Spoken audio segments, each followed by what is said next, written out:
Shalom, shalom, shalom, chers frères et sœurs bien-aimés dans le Seigneur. Nous continuons avec notre encadrement que nous avons commencé avec notre grand thème qui parle de la sanctification. Et là, c'est le pasteur Alain Goma qui continue avec ses enseignements. La sanctification qui est notre grand thème avec laquelle nous avons commencé. Et nous sommes dans notre sous-thème que nous engageons, la discipline pour vivre dans la sanctification. Deuxième partie. La discipline pour vivre dans la sanctification. Et nous lisons Hébreux chapitre 12, verset 6 jusqu'au verset 13. Nous allons verset par verset. Hébreux 12, 6. Car le Seigneur châtie celui qui l'aime, et il frappe de la verge tous ceux qu'il reconnaît pour ses fils. Il est écrit, bien-aimé, que le Seigneur, là c'est Jésus-Christ, il châtie celui qui l'aime. Le Seigneur châtie celui que lui, le Seigneur, aime. Et il frappe de la verge tous ceux qu'il reconnaît pour ses fils. Bien-aimé, la discipline de la sanctification consiste à être fixé pour marcher selon la volonté du Seigneur Jésus-Christ, pour marcher selon ce que la Bible te demande, selon les instructions du Saint-Esprit, mais qui se trouvent dans la Bible. Non pour plaire à ton corps, au désir de ta chair, mais pour plaire à ton Dieu qui est ton Créateur. C'est ça la discipline qui te permettra de mener ta vie totalement dans la sanctification. Alors quand la Bible dit que le Seigneur châtie celui qui l'aime, bien aimé, ça veut dire que le Seigneur donne des grandes lignes à ses enfants pour que ses enfants soient disciplinés. Et quand toi tu déplaces les bornes, tu vas hors de la discipline du Seigneur, il va te châtier. Il va te reprendre. Alors le châtiment que l'Éternel nous donne, nous qui sommes ses enfants, cela n'a pas toujours été de la même manière. Seulement que tu dois avoir l'Esprit de Dieu pour comprendre, parce que je n'ai pas été discipliné, ce que je suis en train de vivre, c'est un châtiment de la part de l'Éternel. Si tu n'as pas l'esprit de discernement, tu dois comprendre dans ta vie que tout ce que tu traverses dans ta vie est normal. Or, qu'il y a des choses qui t'arrivent, sont des châtiments de la part de l'Éternel. Et quand tu ne vas pas te repentir, tu vas vivre une vie de calvaire. Une vie très difficile, très problématique. Tu vas croire que peut-être les choses ne tiennent pas bon, les choses ne marchent pas, tout devient compliqué et difficile. Tu risqueras de croire que c'est ta vie normale. Or que tu as passé des moments où tu étais indiscipliné, tu es devenu comme un enfant prodige, tu es allé loin de la face du Seigneur, et l'Éternel te frappe de sa verge pour te discipliner. Il te fait une chicotte, un châtiment, et tu commences à souffrir ta vie. Tu ne sauras pas d'où vient cette souffrance. Bien-aimé, le châtiment de l'Éternel, aussi longtemps tu vis, tu dois savoir, il y a deux sortes de châtiments que tu dois traverser. Deux sortes de châtiments de l'Éternel, du Seigneur Jésus-Christ que tu dois traverser. Si tu n'es pas discipliné.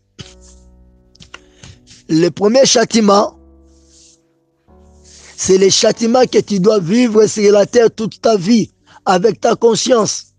Malheureusement, tu peux être inconscient que ce que tu es en train de traverser, c'est le châtiment de l'Éternel.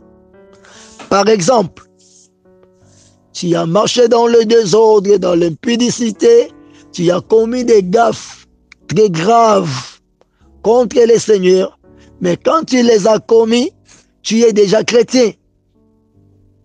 Parce que si tu es païen, quand tu vas te convertir, tu vas demander pardon à Dieu et tout va passer, Dieu va pardonner ton péché, c'est passé. Mais tu commets des choses graves qui sont des péchés qui pèsent sur toi pendant que tu es chrétien déjà. Tu t'es déjà converti. Et quand tu commets des choses graves, tu ne sais pas te repentir, soit tu te repens, et tu retombes toujours dans les mêmes choses pour aller demander toujours pardon. Donc tu crois que notre Dieu Seigneur Jésus-Christ, il est devenu un couado. Donc un couado, ça veut dire quoi? Un réparateur des pinets. Quand les pinets n'a plus encore de vent, on doit voir celui qui répare ça. Il va réparer, mettre du vent, vous continuez. Donc toujours demander pardon, c'est la même chose. Tu ne te répands pas. Tu ne sais pas abandonner cela. Le Seigneur te regarde. Alors pour te corriger, il va te faire une verge pour te discipliner. Alors cette verge que j'ai dit, ça a deux sens. Le premier, tu verras peut-être que tu es chrétien, tes choses commencent à bloquer. Ça ne marche plus. Alors quand ça ne va plus marcher, tu vas te mettre là à pleurer. Oh Seigneur, pourquoi ça ne marche pas? Pourquoi? Et je disais hier, il ne faut pas confondre la discipline de Jésus-Christ dans nos vies par rapport à la formation du Seigneur Jésus-Christ. Il y a de ceux-là qui sont chrétiens. Dans sa vie, il sait, il marche avec Christ. Il a la crainte de Dieu. Mais après un moment, les choses sont bloquées, les choses ne marchent pas. Il va parler des attaques, il va parler de la main du diable, il va parler des choses là qu'il ne sait pas comprendre. Là, c'est une formation de la part de Dieu peut-être. Mais si tu es chrétien bien-aimé, ça peut aussi ne pas être une formation de la part de Dieu si tu marches dans le péché. Quand tu marches dans le péché, tu ne crains pas Dieu, tu vis une vie dans le désordre, Dieu va te faire un coup de fouet, un coup de chicotte. Tu verras après un moment, toute chose commence à bloquer. Toute chose ne va plus aller, ne va plus marcher. Tes affaires vont régresser. Tout ce que tu feras de tes mains seront bloqués. Et si tu ne comprends pas que tu es un chrétien qui vit dans le désordre, la bonne façon pour te ramener, l'Éternel commence par te frapper et tu n'auras pas la connaissance de tout cela. Tu vivras une vie qui par hasard tu vas croire que c'est normal. Ok, c'est maintenant une verge de la part du Très-Haut. Tu vois, le souci de Dieu quand il te fait comme ça, c'est pour te ramener dans la bonne voie. Tu sais l'histoire de l'enfant prodige, je crois Luc chapitre 15. Il est parti pour un pays lointain. Je parlerai de ce thème un autre jour. Mais quand il est parti, il a tout dissipé, il a tout perdu, il a tout bouffé. Arrivé après un moment, les souffrances sont venues. Les difficultés étaient là devant lui. À cause des difficultés, quand la souffrance est venue, quand toute chose était bloquée, il est revenu dans son bon sens. Quand il commençait à marcher, à manger la courge, les aliments destinés pour les porcs, il est revenu en soi. Il a dit, mais comment? À la maison de mon père, j'ai beaucoup à manger. Comment je peux souffrir comme ça? Je rentre vers mon père. Qu'est-ce qui a fait que cet enfant prodige rentre? C'était les souffrances, les difficultés. Il avait tout perdu. Il n'avait plus rien. Il est rentré vers son père. Voilà. Ça, c'est la verge de Dieu. Tu fais les troubles et les désordres, tu marches hors de sa volonté. Il te fait un coup de chicotte. Tout est bloqué. Et si tu n'as pas le discernement comme cet enfant prodige, pour dire je rentre vers mon père, toi tu ne sauras rien, tu vas demeurer comme ça. Et tu vas croire que ta vie est normale, or que c'est une verge de l'Éternel, du Seigneur Jésus-Christ. C'est une discipline qu'il te donne. Il bloque toutes choses. Alors seulement une bonne chose sera pour toi si tu vas reconnaître que je dois rentrer vers Jésus-Christ et revoir ma vie, là où les choses ne marchent pas.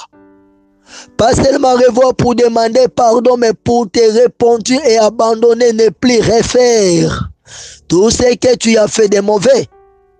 Tu vois, tu verras de ceux-là qui sont mariés dans le mariage, tu ne mets pas au monde. Pourquoi tu ne mets pas au monde? Parce que tu es stérile. Peut-être pas vraiment que tu sois stérile. Tu peux faire l'examen, on trouve que ton mari est à bon état. Toi aussi à bon état, mais tu ne mets pas au monde. Peut-être bien aimé quand tu étais déjà chrétien, Tu étais déjà chrétien, mais tu continuais à vivre dans l'impudicité, dans le désordre, dans la fornication, mais tu étais déjà chrétien. Alors l'Éternel, pour te reprendre, il t'avait fait une chicotte. Et cette chicotte, c'était une punition de la part de Dieu pour que tu rentres à lui. Peut-être que quand tu vivais dans le désordre, tu n'avais pas le temps de te repentir sincèrement. Tu n'avais pas le temps de demander pardon. Tu vivais dans les pudicités, dans les débauches. Pour demander pardon devant Dieu, tu l'as fait en cachette. Tu ne voulais pas que Dieu puisse savoir que toi tu vivais à l'impudicité et les autres puissent être corrigés. Parce que tu sais, bien-aimé, écoute-moi. Il y a des péchés que nous demandons pardon devant Dieu et devant les hommes. Pourquoi? Pour corriger aussi les autres. Exemple, tu vivais dans l'impudicité, Dieu te donne une chicotte. Si tu lui demandes pardon seul devant Dieu, tu ne sais pas confesser devant les autres aussi. Comment les autres seront instruits pour connaître que tel péché, si je les commets, j'aurai un problème sérieux avec Dieu, d'où il ne faut pas les commettre. Exemple, quand tu fais l'impudicité, tu fais des choses comme ça, la fornication, pendant que tu es déjà chrétien, Dieu va te frapper. Exemple, je ne dis pas que c'est seulement ça. Exemple, Dieu te frappe de la stérilité. Tu deviens stérile toute ta vie. Alors quand tu vas reconnaître que j'étais déjà chrétien quand je faisais telle chose, alors qu'est-ce que tu dois faire en retour? Tu dois rentrer vers ton Dieu et devant aussi les hommes. Peu importe ce que tu sois. Tu vas demander, voilà ce que moi j'avais fait. Et à cause de cela, aujourd'hui, je trouve que ma vie, je suis marié, je suis stérile. C'est une révélation que je te donne, écoute-moi bien. Et quand tu vas reconnaître que c'est à cause de cette conduite que je peux faire face à de tels problèmes. Voilà, maintenant je suis marié, je ne sais pas tenir mes enfants entre mes mains. Tu peux être peut-être engrossé dans le mariage. Après un moment, il y a les avortements. Tu vas dire qu'il y a des sorciers dans ta famille. Non, peut-être que c'est une verge de la part, une chicotte, une discipline de la part de Dieu. Que toi, tu ne tiendras pas les enfants. Parce que tu étais déjà chrétien. Tu vivais dans les désordres. Or, que les jours que tu vas reconnaître, pourquoi je dois manger la courge? Pourquoi je dois souffrir sans enfant dans les mariages? Non, j'avais telle vie dans le passé. J'avais commis de telles graves erreurs. Alors ce jour-là, tu dois retourner dans la maison de ton Père. Ça veut dire, tu dois rentrer vers ton Père, vers Jésus-Christ. T'agenouiller et dire, Seigneur Jésus-Christ, j'étais déjà chrétien, mais je vivais dans l'impudicité. L'impudicité est tellement sale, au point que j'avais honte de les dire devant tes enfants, de les dire devant tes serviteurs. J'avais camouflé, j'ai demandé pardon en cachette. Seigneur, aujourd'hui, je vais lever ma voix, crier du haut de la toiture que j'étais un menteur. J'étais une menteuse. Je vivais une vie sale et pendant que les autres me considéraient, j'étais un enfant de Dieu sérieux ou sérieuse. Voilà ce que je faisais en cachette. Et pour résultat, aujourd'hui, je suis marié, je n'ai pas des enfants avec moi. Aujourd'hui, je suis marié, quand je suis enceinte, il y a toujours avortement. J'accuse ma famille de la sorcellerie. J'accuse telle personne de la sorcellerie. J'accuse telle personne, il m'avait dit ceci quand j'étais encore jeune. Or que c'est moi-même qui reste le sorcier, soit la sorcière de ma vie. Tu es là avec ta femme ne sait pas toujours tenir la grossesse, tu ne sais pas faire que ta femme devienne grosse. Et la grossesse, parce que toi, tu étais chrétien, tu as mené une vie sale et Dieu t'a frappé. Peut-être que tu es aussi une femme, maintenant c'est ton mari qui n'a pas d'enfant à cause de ta vie passée dans la saleté. Pendant que tu étais chrétien, tu vivais dans les désordres. Bien-aimé, écoute, Dieu te donne une discipline, un petit coup de fouet. Mais tu vas voir ça petit parce que tu vis dans les désordres et tu continues ta vie sans voir comment Dieu te frappe. Un jour dans les mariages, les choses ne marchent plus, bien-aimé. Qu'est-ce qu'il va dire? Une chose, reconnais, rentre vers ton Père, mets-toi là devant l'église de Jésus-Christ, confesse ton péché, dis voilà, je vivais dans les troubles comme ça, j'étais chrétien tel que vous me voyez là. J'étais pasteur, j'étais apôtre, j'étais prophète, j'étais évangéliste, j'étais enfant de Dieu affermi, reconnu dans l'église pour un enfant de Dieu sérieux ou sérieuse. Mais voilà ce que je faisais. Pour résultat, je remarque, je fais un constat, depuis que je suis dans les mariages, je ne tiens pas mes enfants, toujours des avortements, je ne sais pas tenir la grossesse pendant longtemps. Je n'ai jamais été engrossé. Mais quand je vais dans l'hôpital, on trouve que tout en moi fonctionne très bien.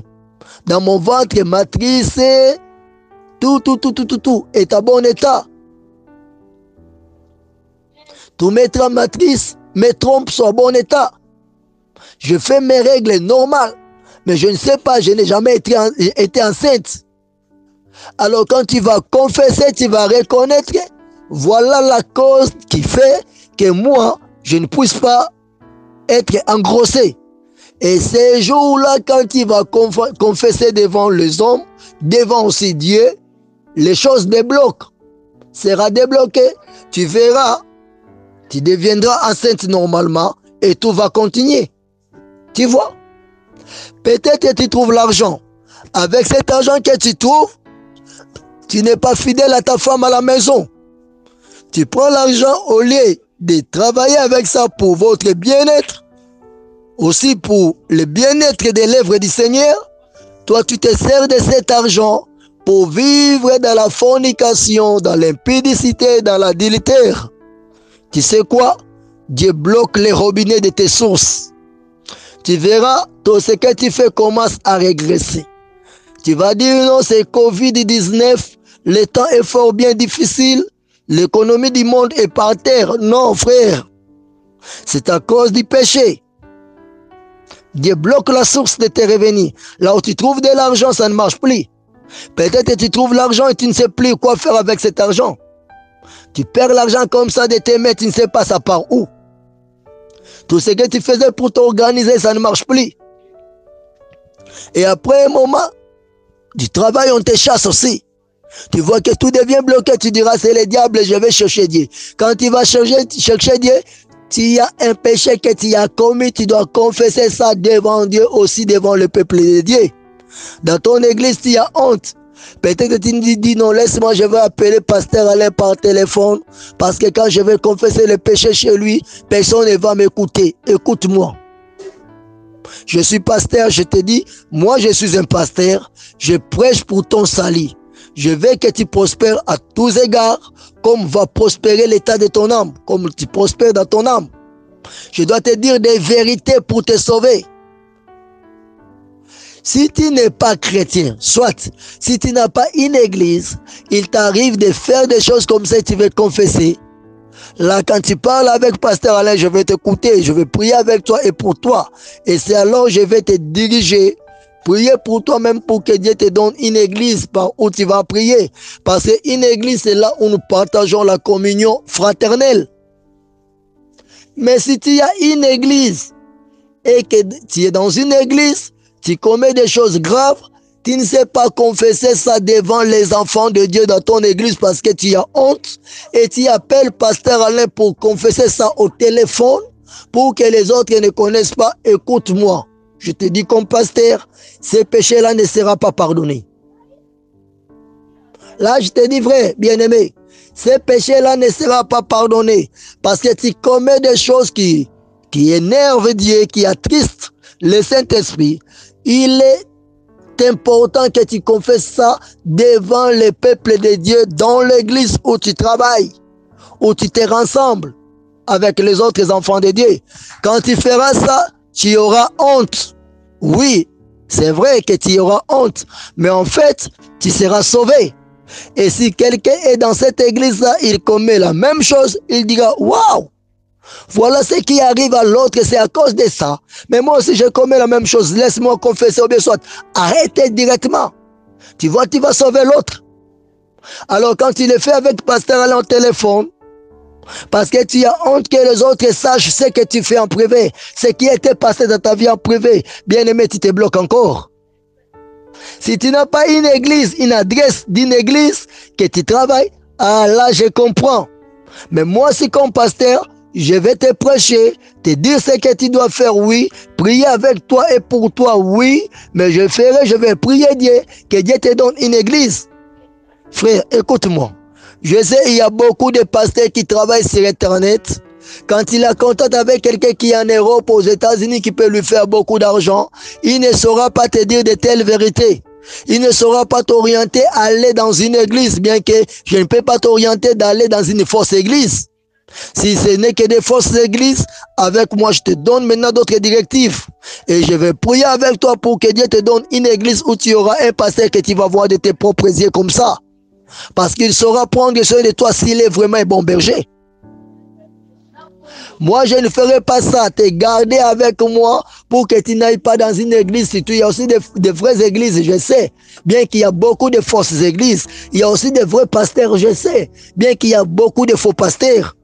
Je vais t'orienter que tu sois dans une église, comme ça avec la discipline que l'Éternel nous donne tous, nous qui sommes ses enfants. Quand tu vas commettre une erreur comme ça, une erreur qui est passée dans ta vie passée, tu vas te retrouver devant le peuple de Dieu. Voilà pourquoi dans l'église nous disons que nous livrons les gens au diable, comme avait dit Paul dans le livre de 1 Corinthiens chapitre 5. Donc tu commets des erreurs graves, on te punit dans l'église pour dire que tu es livré au diable et tu es sous punition. Quand tu es sous punition pendant un moment, c'est une discipline que l'église te donne. Et après, si tu vas supporter la punition jusqu'à la fin, quand l'église va lever la punition, l'église va prier pour toi, pour avoir confessé, Dieu aussi va te pardonner, et c'est tout, tu commences une nouvelle vie. Et tout ce qui était bloqué se débloque. Voilà la discipline pour vivre dans la sanctification. Alors quand toi tu dis j'ai honte, je ne vais pas faire ça, je ne vais pas confesser devant tout le monde, je connais un pasteur qui est très loin, je vais lui cacher mes vérités. Frère, écoute-moi, je suis pasteur. Je suis pasteur, ça fait vraiment un bon temps. Je maîtrise ce que je suis en train de te dire.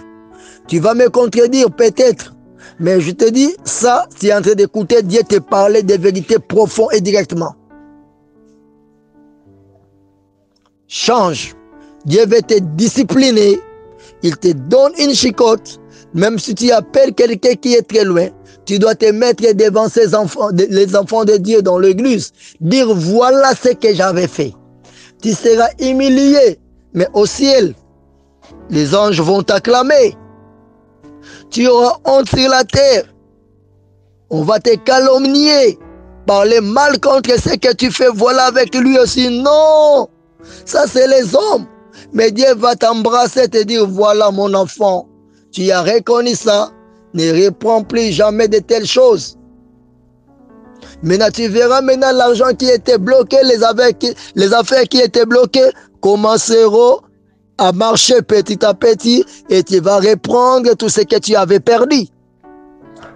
Où sera maintenant les sorciers qui t'avaient ensorcelé, qui t'avaient envoûté? Tu ne verras plus les sorciers. C'est ton péché qui avait fait que Dieu te donne une verge, un coup de fouet, une discipline pour que tu rentres vers lui.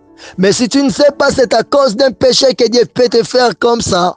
Bien-aimé, tu vas vivre une vie pleine de douleurs, pleine de souffrances, pleine de difficultés. Tu vas acquiser l'économie de ton pays. Tu vas acquiser beaucoup de gens. Mais Dieu te frappe. Peut-être aussi Dieu te fait du bien. Il te bénit. Mais toi, tu ne sais pas donner la dîme de l'Éternel. Écoute-moi, je te dis vrai. Tu y a des hommes de Dieu qui sont là en train de te nourrir spirituellement. Nous sommes en train de souffrir. Il y a des fois que nous devons travailler pour Dieu, mais nous ne savons pas comment travailler pour Dieu parce qu'on doit prendre soin de nos familles et d'autres choses. Et pendant que le temps où nous devons travailler pour Dieu, nous sommes en train de les perdre pour autre chose. Et toi, tu es béni, tu gardes ce qui peut nous aider. Tu vois, tu as une église à Paris, à Londres, aux États-Unis, en Chili. Tu as une église un peu partout, en Australie. Là où tu pries Dieu, tu retiens toujours tes dîmes. Bien-aimé, la dîme est un salaire est revenu pour les serviteurs de Dieu, surtout ceux-là qui craignent Dieu. Mais nous vivons dans une souffrance énorme. Si tu arrives là où vivent les hommes de Dieu qui craignent Dieu, tu risqueras de pleurer. Il y a des fois, je manque à manger à la maison. Il y a des fois, ton pasteur là qui est avec toi, il traverse des moments impossibles. Mais toi, tu as l'argent, tu ne sais pas payer ta dîme. Tu vois? Alors quand on te prêche, tu dis Alléluia, Amen, gloire à Dieu. Oui, mais tu ne sais pas voir comment c'est là qui a du lait dans ses mamelles pour te nourrir. Comment le bel là qui te donne du lait pour te nourrir, il est en train de vivre. Alors Dieu, quand il voit son serviteur en train de pleurer, il va maintenant fixer quels sont ces gens-là que moi j'ai béni pour qu'eux à leur tour bénissent cet homme de Dieu. Où sont-ils? Dieu va te voir directement. Mais pourquoi cet homme de Dieu est là avec toi? Il pleure. Mais toi tu es béni parce que toi tu ne veux pas lui donner son salaire, sa dîme. Et Dieu va commencer à te frapper. Écoute bien aimé. Avoir beaucoup de pasteurs qui craignent Dieu avec toi pour t'affermir, te donner la nourriture spirituelle, c'est une bonne chose. Mais seulement une autre chose. Tu dois savoir aussi prendre soin de ces gens-là, de ces hommes de Dieu-là, qui t'enseignent. Nous qui sommes en train de t'enseigner la parole de Dieu, parce que nous devons aussi vivre. Alors quand tu ne le fais pas, Dieu peut te frapper, une chicotte peut te discipliner. Il peut bloquer tes revenus. Il peut faire que les sauterelles descendent, les sauterelles invisibles, pour manger tout ce que tu fais. Tu verras, tu fais un travail qui n'a pas de revenus, qui n'a pas de bénéfices. Tu trouves l'argent et tu ne fais rien avec cet argent. Mais comment, tu ne sais pas. Dieu te donne une chicotte. D'où, qu'est-ce qu'il te faut? Te repentir, demander pardon et voir tous ces hommes de Dieu là qui te nourrissent spirituellement, ceux là qui craignent Dieu. Partager avec eux ta dîme, ton revenu, la part de leur salaire que Dieu donne par toi. Quand ils bloquent, eux aussi sont bloqués. Quand ils vont pleurer, ce sont tes affaires qui ne vont plus marcher. Et les jours où tu vas te repentir, dire voilà, je reconnais tel pasteur pour mon pasteur. Je reconnais tel pasteur, il est là avec moi, il me nourrit spirituellement. Je lui donne ma dîme. Je dis ça même si tu ne donnes pas ça à moi. Mais tu as un pasteur avec toi à Londres, en Australie, en Bruxelles, aux États-Unis d'Amérique. Tu as un pasteur avec toi au Canada. Et tu sais lui donner la dîme de l'Éternel bien-aimé. Dieu va débloquer ta situation. Et si tu dis aussi non, c'est avec pasteur Alain qui me nourrit, je vais lui faire la part de ma dîme. Dieu va te bénir. Dieu va ouvrir maintenant les écluses des cieux. Et la pluie de bénédiction va tomber. C'est alors où tu verras que les sorciers là qui te dérangeaient ne seront pas là. C'est la dîme que tu ne donnais pas qui t'avait bloqué.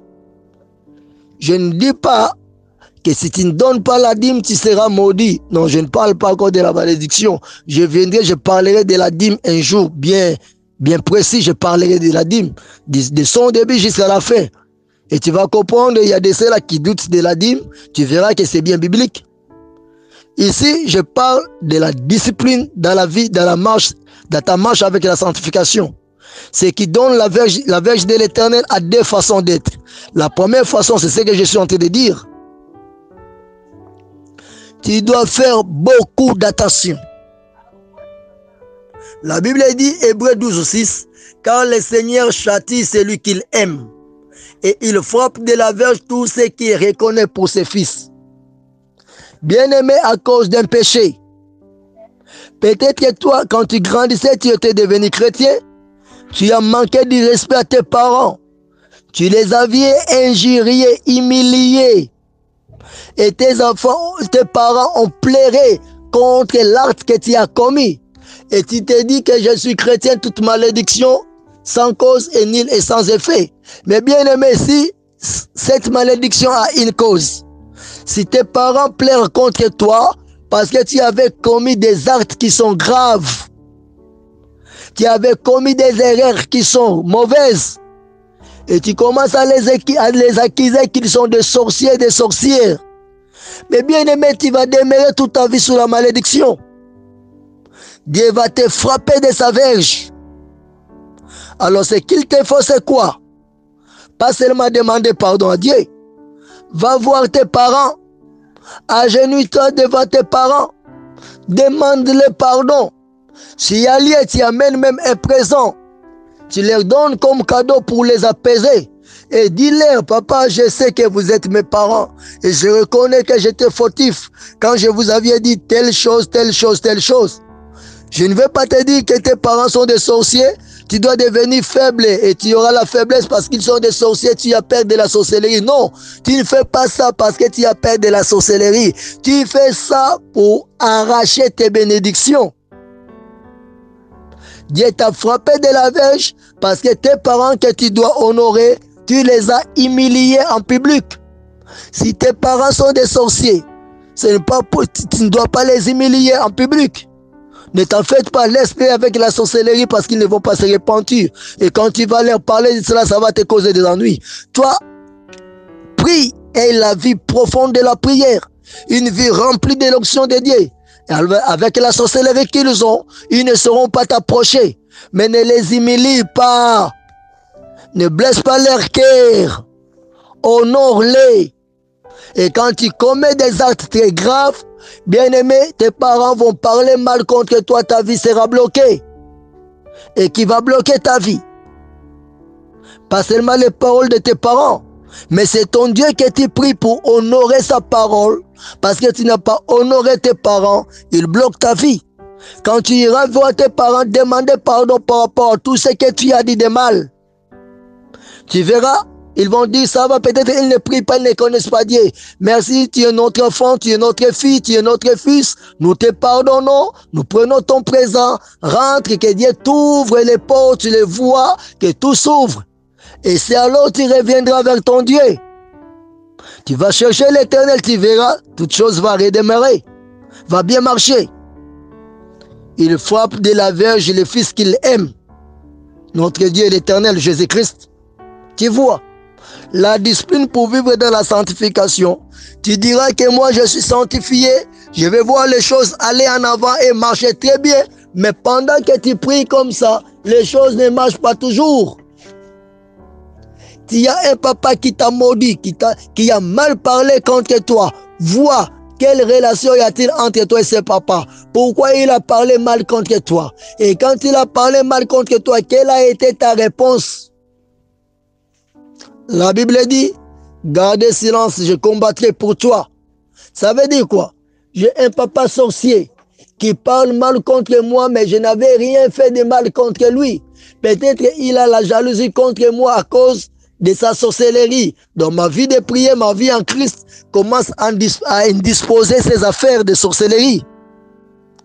Alors quand il me combat comme ça, moi en retour, je ne veux pas les combattre. Je ne veux pas lancer des mauvaises paroles contre lui. Je ne veux pas les maudire parce que tu ne peux pas maudire tes parents. Je ne veux pas l'injurier. Quand il lance des défis contre moi, parce que je suis chrétien, c'est que je ferai, plus qu'il lance les défis, plus que moi je vais prier. Ne sais-tu pas la vie de Daniel? Daniel, plus qu'il y avait des amis qui complotaient contre Daniel auprès du roi, plus que Daniel priait 3 fois les jours. Le résultat, c'était quoi? Dans la fosse au lion, il y avait une deuxième personne dans la fosse au lion qui a épargné Daniel. Le lion ne l'avait pas mangé. Tu vois, bien aimé? Et c'était les ennemis de Daniel qui étaient mangés par les mêmes lions qui voulaient manger Daniel. Donc quand tu as un papa sorcier et une maman sorcière qui lance un défi contre toi parce que tu es chrétienne, ne réponds rien. Toi, prie Dieu, cherche Dieu, prie encore Dieu. Sois rempli de la présence du Saint-Esprit. Tu verras, la sorcellerie n'aura aucun effet sur toi. Mais ne les injuriez pas. Ne lance pas des défis contre eux physiquement. Toi, cherche Dieu. Voilà. Sinon, si tu lances les défis, ça deviendra maintenant une guerre. Et dans cette guerre-là, contre tes parents, l'Éternel verra quoi? Que toi, tu n'honores pas tes parents. Alors, pour ne pas tomber dans ces risques, garde silence, cherche Dieu, dis à l'Éternel, Seigneur Jésus-Christ, occupe-toi de mes parents, s'il te plaît, bien-aimé, écoute-moi. il frappe de la verge le fils, la fille, l'enfant qu'il aime. Tu peux faire face à la verge de Dieu, à la verge de Jésus-Christ, parce que tu n'as pas été discipliné. Il y a des enfants de Dieu qui se retrouvent dans des cas pareils parce qu'ils n'ont pas aussi des pasteurs qui peuvent les encadrer devant les problèmes. Tu as un problème avec un serviteur de Dieu qui est loin de Dieu. Et vous commencez à vous tirailler. Non, attention. Je suis contre ceux-là qui disent ne touchez pas aux oins de Dieu. Parce que tu vas toucher la prunelle de l'œil de Dieu. Non. Là, ils n'ont pas raison. Donc, pour dire que l'homme de Dieu doit faire n'importe quelle bêtise, quand il les touche, tu touches la prunelle de Dieu, de l'œil de Dieu. Non, là, ils n'ont pas raison. Mais seulement, je vais te dire, quand tu as des problèmes, que ça ne marche pas avec les hommes de Dieu, tu dois avoir la bonne manière d'arranger cela. Peut-être que si tu vois que cette conduite-là, cette ligne-là ne va pas marcher, n'injuriez pas l'homme de Dieu. Parce que c'est un peu bizarre ce domaine ici. Ne parle pas mal contre l'homme de Dieu, seulement tu les quittes calmement. Sans créer des problèmes, tu lui dis peut-être que donc Dieu m'a convaincu que je pars ailleurs. Calmement. Pourquoi? Tu dis je ne sais pas. Tu ne veux pas seulement les blesser. Tu ne veux pas que l'homme de Dieu plaire contre toi. Parce que dans l'intimité de l'alliance que nous faisons avec Dieu, il y a des choses qui se passent, il faut faire beaucoup d'attention. Donc je ne dis pas que quand l'homme de Dieu marche dans l'impudicité, toi tu ne peux pas lui dire que pasteur, il n'est pas bon que tu sois impudique. Tu vas nous maudire, nous autres qui sommes qui t'écoutons quand tu prêches. Là tu as droit. Mais je te dis, quand il y a des choses qui mènent, qui engendrent des conflits entre toi et les hommes de Dieu, il faut savoir résoudre ça dans la paix et quitter cet homme de Dieu calmement, intelligemment, sans créer des problèmes avec lui. Les jours que vous allez vous rencontrer d'une manière ou d'une autre manière, vous allez vous saluer. Mais tu sais pourquoi tu lui avais quitté. Peut-être il n'avait pas de la maturité. Peut-être il ne croyait pas vraiment la parole de Dieu. Tu as essayé de lui ramener pour que vous restiez dans la bonne parole de Dieu. Il a commencé à créer des problèmes. Et tu lui quittes, mais avec sagesse. Ah, donc je ne sais pas qu'est-ce que je dois dire.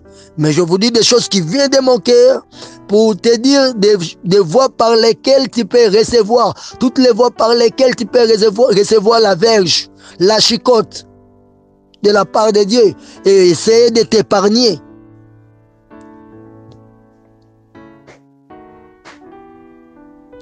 La discipline pour bien vivre dans la sanctification. Là, c'est la première verge. Donc, par là que le Seigneur Jésus-Christ et le Saint-Esprit puissent t'aider pour avoir la lumière de beaucoup d'autres formes et de verges que tu peux rencontrer dans ta vie.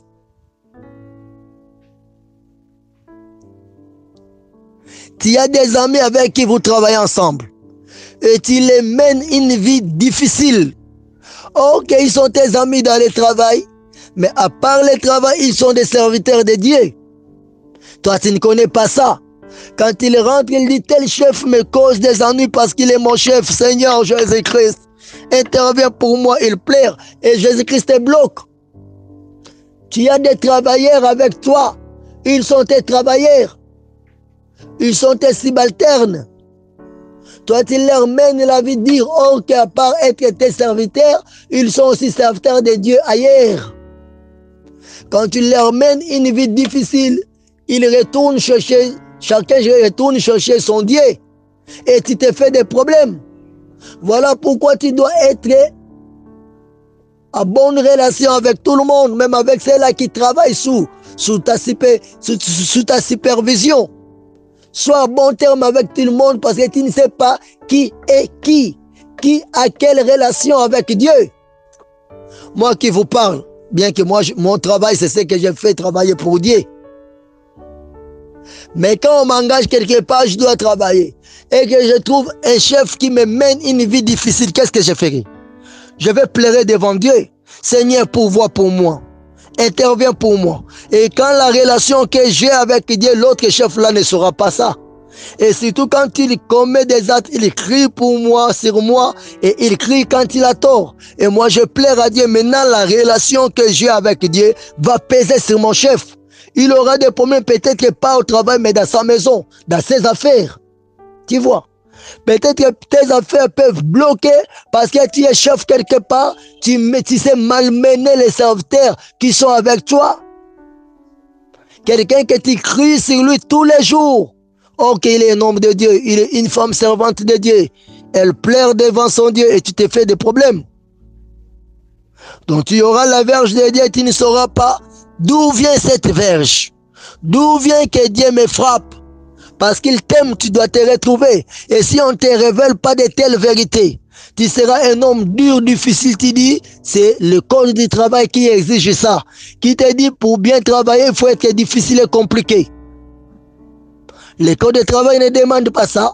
Tu peux être humble de cœur, doux, gentil, courtois avec tout le monde. Mais tu respectes le code du travail. Tu parles bien, tu vis bien avec tout le monde. Mais tu demandes aux autres, par rapport au travail, voilà ce qu'ils nous demandent pour bien marcher. Tu fais de l'ordre, mais en étant bien avec tout le monde. Et là, ils vont comprendre que notre chef est bien, elle est bonne. Il est bon, il a un bon cœur avec nous. Mais seulement par rapport aux ordres, aux lois du travail, pour que le travail marche bien, il nous demande, si quelqu'un ne respecte pas, il aura telle punition. Là, c'est autre chose. Mais toi, tu es un chrétien, mais ce que tu pratiques, ce que tu fais, ne ressemble à rien, ne prouve pas que tu es chrétien. Tu as un cœur tout noir. Et c'est là que tu fais souffrir. Sont les enfants de Dieu, que tu ne connais pas leur alliance, leur affection, leur communion avec Dieu. Et tu vas te créer beaucoup d'ennuis. À cause de leur prière, quand ils pleurent là-bas à gauche, toi là où tu es à droite dans ta maison, les choses peuvent bloquer. Voilà. Tu es chef, je te respecte, je t'appelle chef. Mais du fait que tu es chrétien, sois bon avec tout le monde. Parce que tu ne sais pas par où la Vierge de l'Éternel peut te retrouver. Tu verras que tu vis dans la sanctification. Il y a des choses quelque part, ça ne marche pas. Je te fais sortir toutes les pistes. Voilà. L'Éternel, notre Dieu, frappe de la verge les fils qu'il aime. Et la Bible dit, Hébreux 12, verset 7. Supportez les châtiments. C'est comme des fils que Dieu vous traite. Car quel est le fils qu'un père ne châtie pas? Donc quand tu es fils de Dieu, tu dois savoir que la discipline est là. Dieu va toujours te discipliner. Tu ne peux pas t'échapper. Si tu es fils, tu marches à gauche, la houlette et le bâton est là. Moi, je suis pasteur. Ce que j'ai fait, c'est ma houlette et bâton que je suis en train d'utiliser quand je te prêche comme ça, pour te faire revenir dans la bonne voie. Et alors, tu seras sauvé. Alors, ce qui est bloqué sera débloqué. Voilà pourquoi je te parle de la discipline avant de te parler de la formation dans la vie de la sanctification. Je ne suis pas contre toi. Tu es là avec moi, je suis pasteur, mais tu sais vivre dans les mensonges. Waouh! Tu sais vivre dans les mensonges, tu crois mentir au pasteur Alain? Non! C'est le Saint-Esprit que tu es en train de mentir. Ok, on ne ment pas à Dieu. Quand tu mens à Dieu, tu mouriras, tu vas finir par mourir comme Ananias et comme Saphira. Suivons la suite, bien-aimés. Shalom, shalom, bien-aimés dans le Seigneur Jésus-Christ. Que la paix du Seigneur Jésus-Christ soit avec tout le monde dans le groupe Fondement des Apôtres. Je commencerai par dire pourquoi nous avons voulu appeler ce groupe Fondement des Apôtres. Parce que la Bible dit bien que nous sommes posés sur les fondements des apôtres. Jésus-Christ lui-même est la pierre angulaire. C'est pour dire que dans ce nouveau groupe Fondement des Apôtres, nous allons dire des choses qui nous feront asseoir dans le verbe pâturage. Des choses qui nous feront qui feront que nous soyons vraiment des serviteurs de Dieu, des servantes de Dieu, des enfants de Dieu qui voudront faire des choses pour la gloire de Dieu, qui ne feront pas des choses pour faire, qui ne feront pas de n'importe quoi, qui feront des choses pour la gloire de Dieu. Alors dans ce groupe-ci, nous ne voulons pas qu'on dise de n'importe quoi, qu'on ait des pensées un peu déplacées, qui ne sont pas posées sur la sainte doctrine, sur les saintes écritures de Dieu, mais nous devons tout faire qui soit cadré pour que nous entrons au ciel.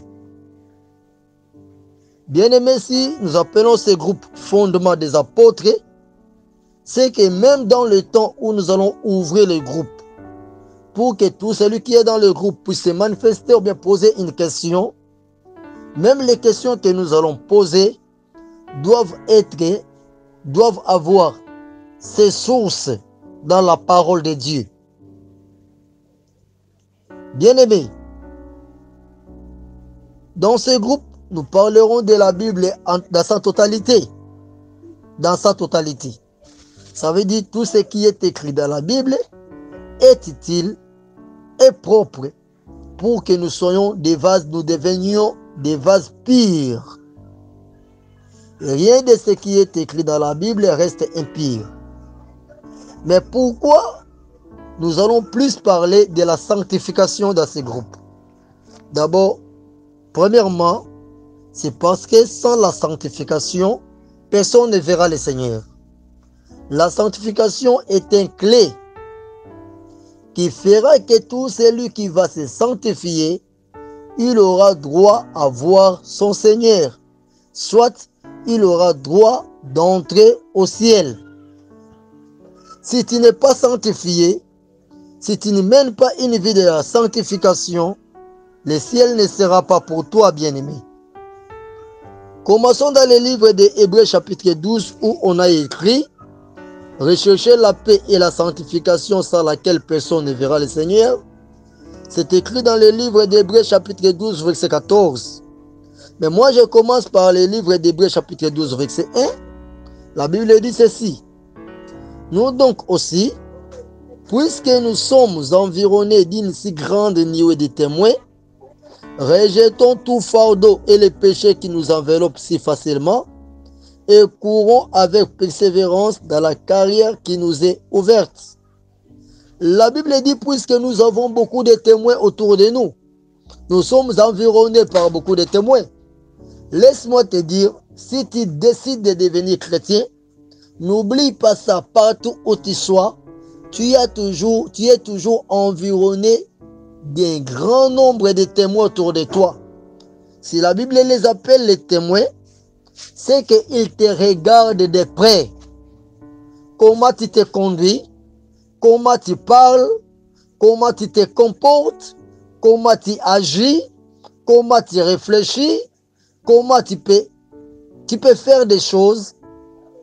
Tout ce qui se passe autour de toi, même tes mouvements, tes gestes, il y a un témoin qui est autour de toi, à côté de toi, pour contrôler ce que tu fais.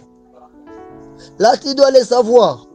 Tu peux voir à côté de toi, tu dis, il n'y a pas un témoin autour de toi. Bien-aimé, laisse-moi te dire, le premier témoin, c'est ton Créateur, ton Dieu, qui te regarde de près et qui sait voir tout ce que tu es en train de faire.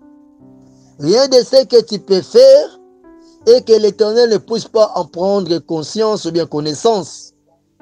Il est le premier témoin, il est là avec toi partout. Et d'ailleurs, au dernier jour, quand nous serons jugés, c'est lui qui va nous juger. Il va nous juger par rapport à quoi?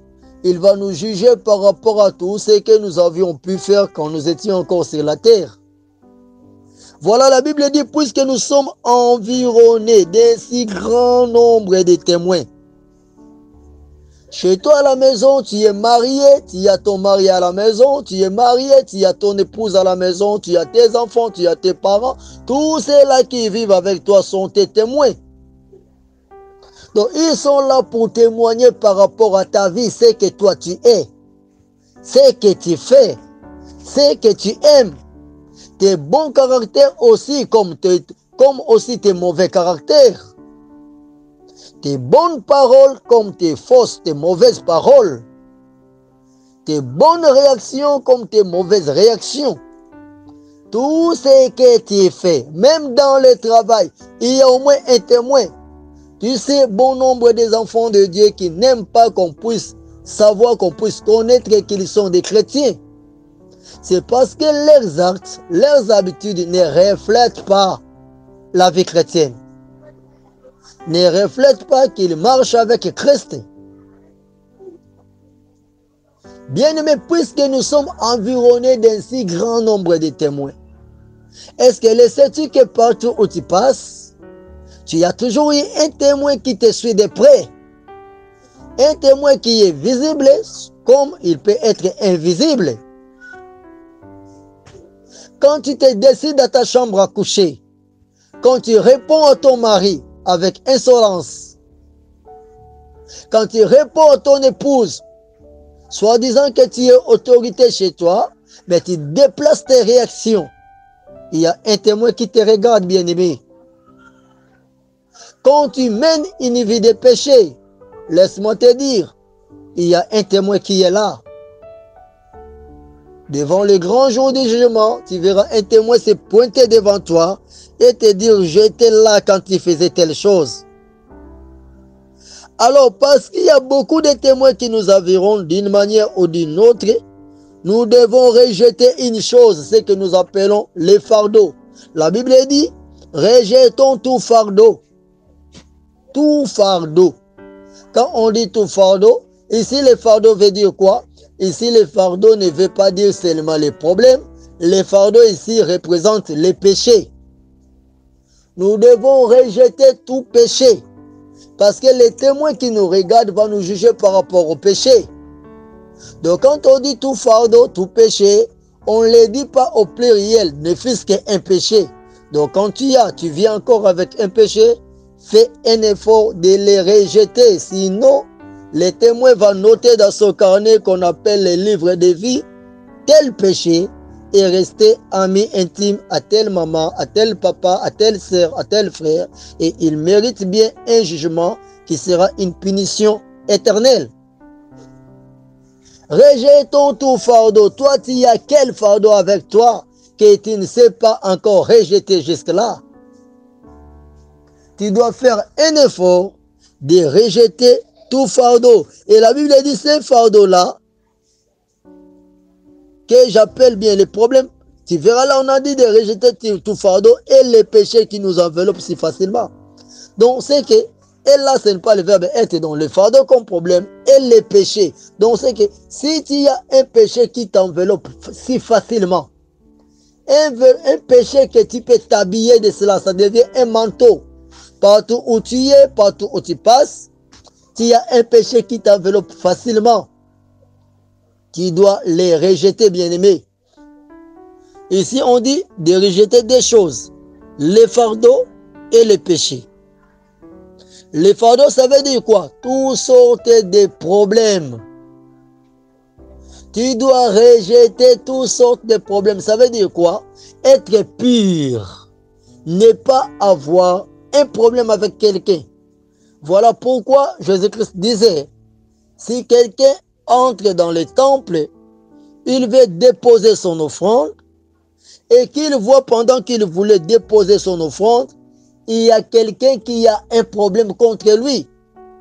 Il ne doit pas donner son offrande, il va aller négocier, arranger d'abord les problèmes avec celui qui a un problème contre lui, et après il viendra pour mettre son offrande. Voilà. Donc ce n'est pas toi qui as un problème contre quelqu'un, mais c'est l'autre qui a un problème contre toi. Ça veut dire qu'entre moi et toi, il y a un problème. Moi, peut-être que j'ai raison, mais toi, tu as encore du mal dans ton cœur. Je ne mettrai pas l'offrande. Alors, quand on ne mettra pas l'offrande, ça veut dire quoi? Je ne servirai pas Dieu. Je viendrai négocier avec toi pour faire la paix avec toi. Et quand il y aura la paix, c'est alors que je vais retourner dans le temple pour mettre mon offrande. Or que les premières offrandes, c'est nos cœurs que nous donnons à Dieu. C'est nos vies que nous offrons à Dieu. Donc je n'offrirai pas ma vie à Dieu si j'ai un problème, s'il y a quelqu'un qui a un problème contre moi. Je dois faire de tous mes efforts de faire la paix. Voilà. Raison pour laquelle quand la Bible dit dans le livre des Hébreux 12, 14, cherchez la paix. C'est dans ces versets ici quand la Bible commence à dire de rejeter tout fardeau. Donc de ne pas avoir un problème avec qui que ce soit. Que ce soit ma femme, mon épouse, ton mari à la maison, tes enfants, au quartier, tes amis, dans le travail, tes collègues, à l'école, tes condisciples, partout où tu passes.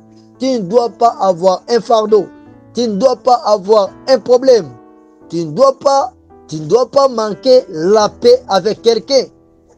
Au prix de tout ce que tu peux faire, tu dois faire la paix avec tout le monde.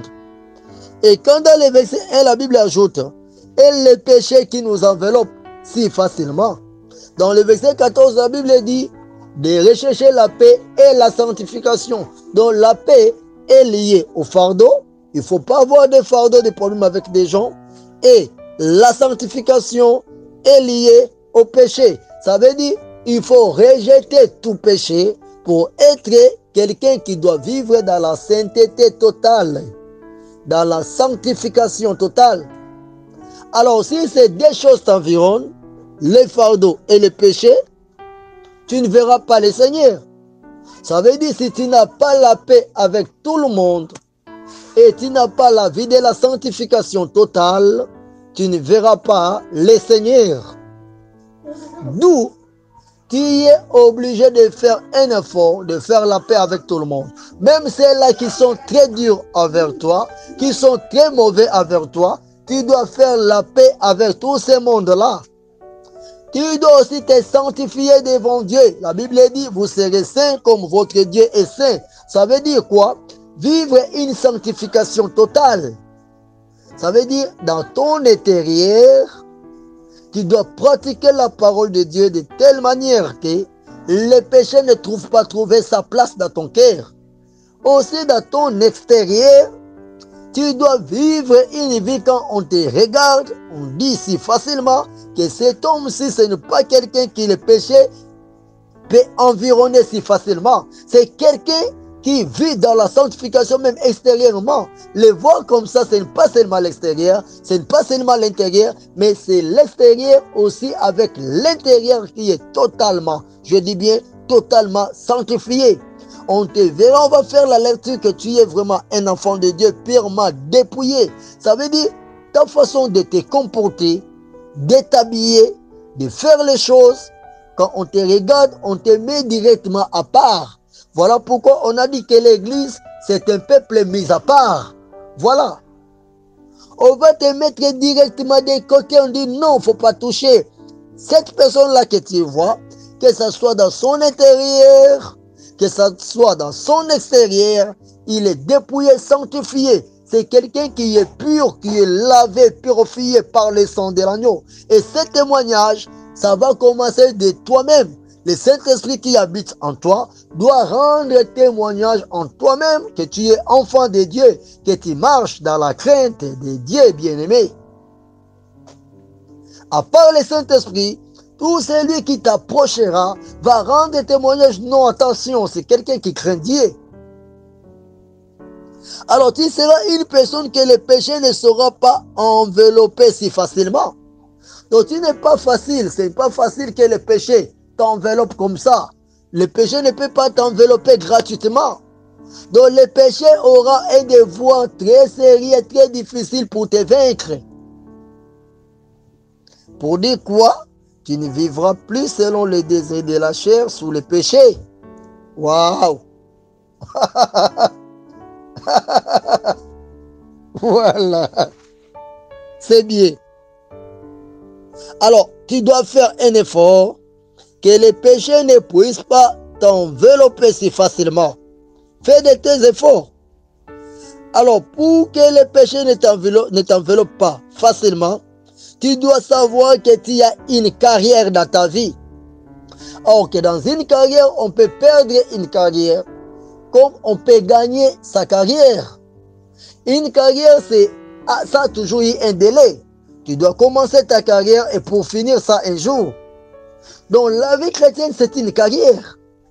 Et cette carrière, c'est une carrière qui va lutter contre les péchés, qui doit courir pour vaincre les péchés. Voilà. Tu dois travailler au fond de toi pour vaincre les péchés, que ce soit intérieurement ou extérieurement. Donc, tu dois travailler, chercher où se trouvent les péchés dans ma vie. Je dois les combattre et les vaincre. Où se trouvent les fardeaux dans ma vie, je dois l'arranger et vivre en paix. Et quand on doit vivre en paix, on commence d'abord à faire la paix avec le Seigneur, aussi avec tout le monde qui est à côté de toi. Je sais que tu as toujours eu raison, tu as toujours été un bon monsieur, une bonne dame.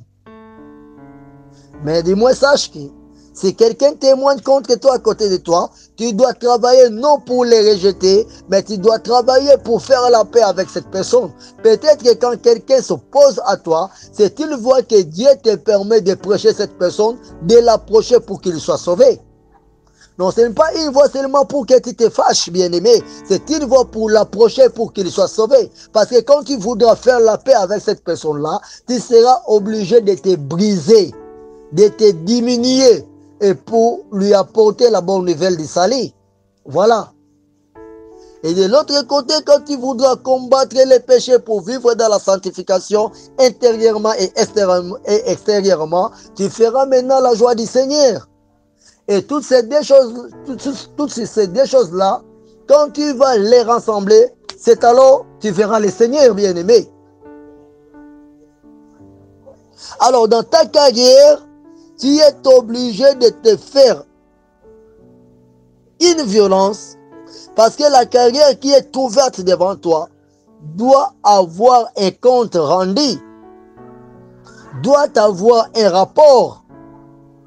Nous attendons l'enlèvement de l'Église. Ok, gloire à Dieu. Mais nous devons chacun faire un rapport par rapport à sa conduite devant son Dieu. Les rapports, nous qui attendons l'enlèvement de l'Église, ça va se faire quand et où? Quand le Seigneur Jésus-Christ viendra dans les airs, ceux qui monteront dans les airs à la rencontre de l'époux, à la rencontre du Seigneur Jésus-Christ, sont ces gens-là qui, dans leur carrière, il n'y a rien d'impureté, il n'y a rien de péché, il n'y a rien de fardeau contre les gens. Voilà. Ce sont ces gens-là qui vont monter. Alors quand je dis on va rendre compte, on va faire les rapports, si toi, dans ta façon de te conduire, il y a eu des choses qui ont fait que tu sois condamné, donc ton rapport sera négatif. Alors pour dire quoi? Tu ne vas pas monter dans les airs à la rencontre du Seigneur Jésus-Christ. Ça veut dire au ciel, tu n'iras pas. Voilà, maintenant tu dois travailler pour ta carrière. Voilà combien tu dois te battre pour que celui qui est à côté de toi, quand bien même toi tu as toujours eu raison, qu'il puisse parler bien de toi. Qu'il ne parle pas toujours mal contre toi. Voilà.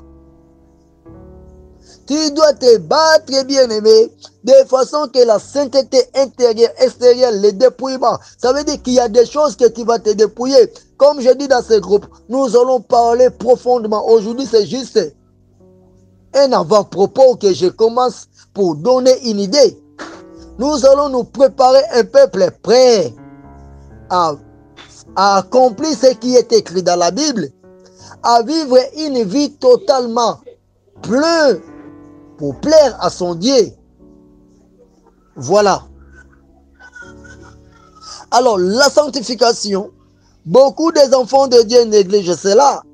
Soit disant que Christ est mort pour nous, nous sommes dans le temps de la grâce. Bien-aimés, ici nous parlerons de la sanctification. Laisse-moi te dire, si tu ne crois pas à l'une des sanctifications, soit tu dis que Dieu voit seulement le cœur, pas l'extérieur, tu ne seras pas à l'aise avec nous dans ce groupe. Franchement, je te dis vrai. Mais moi, j'aimerais que tu restes là et que tu écoutes la parole de Dieu, parce que ce n'est pas moi qui dois te transformer, c'est la parole de Dieu qui doit te changer. Cette parole que tu vas écouter, comme ça viendra vraiment de Dieu, je le crois bien sûr, ça fera que tu sois une nouvelle créature, que tu sois transformé. La parole de Dieu est un marteau efficace, capable de briser n'importe quelle quel roc aussi grand qu'il peut être. Reste là, suis la parole de Dieu, ça va te transformer. Ce n'est pas moi qui fera cette œuvre, mais c'est le Saint-Esprit qui nous dirige, qui nous contrôle, qui fera son œuvre. Alors tu dois croire à la sanctification intérieure du cœur, qui est du fin fond de ton cœur. Aussi tu dois croire à la sanctification extérieure. Pratiquer une sanctification profonde. Tu dois avoir des disciplines, te dépouiller, des choses où tu dois te humilier, même si ça va marcher contre tes avantages, tu dois t'humilier à pratiquer cela. C'est ça, bien-aimé, la sanctification et le dépouillement. Tu dois te priver de beaucoup de choses en ayant une discipline ferme qui fera de toi différent de tous les autres. Voilà. Et le verset 2, Hébreux 12, verset 2, la Bible dit, ayant les regards sur Jésus, les chefs et les consommateurs de la foi.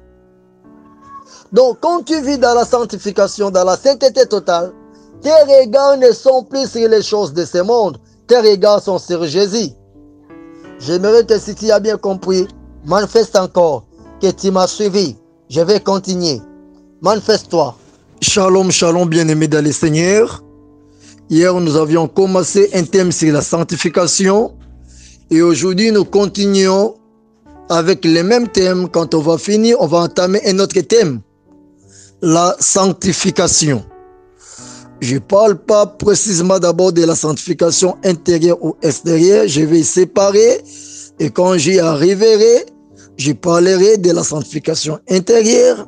Quand je finirai, je parlerai de la sanctification extérieure. Et après, je parlerai aussi sur le dépouillement.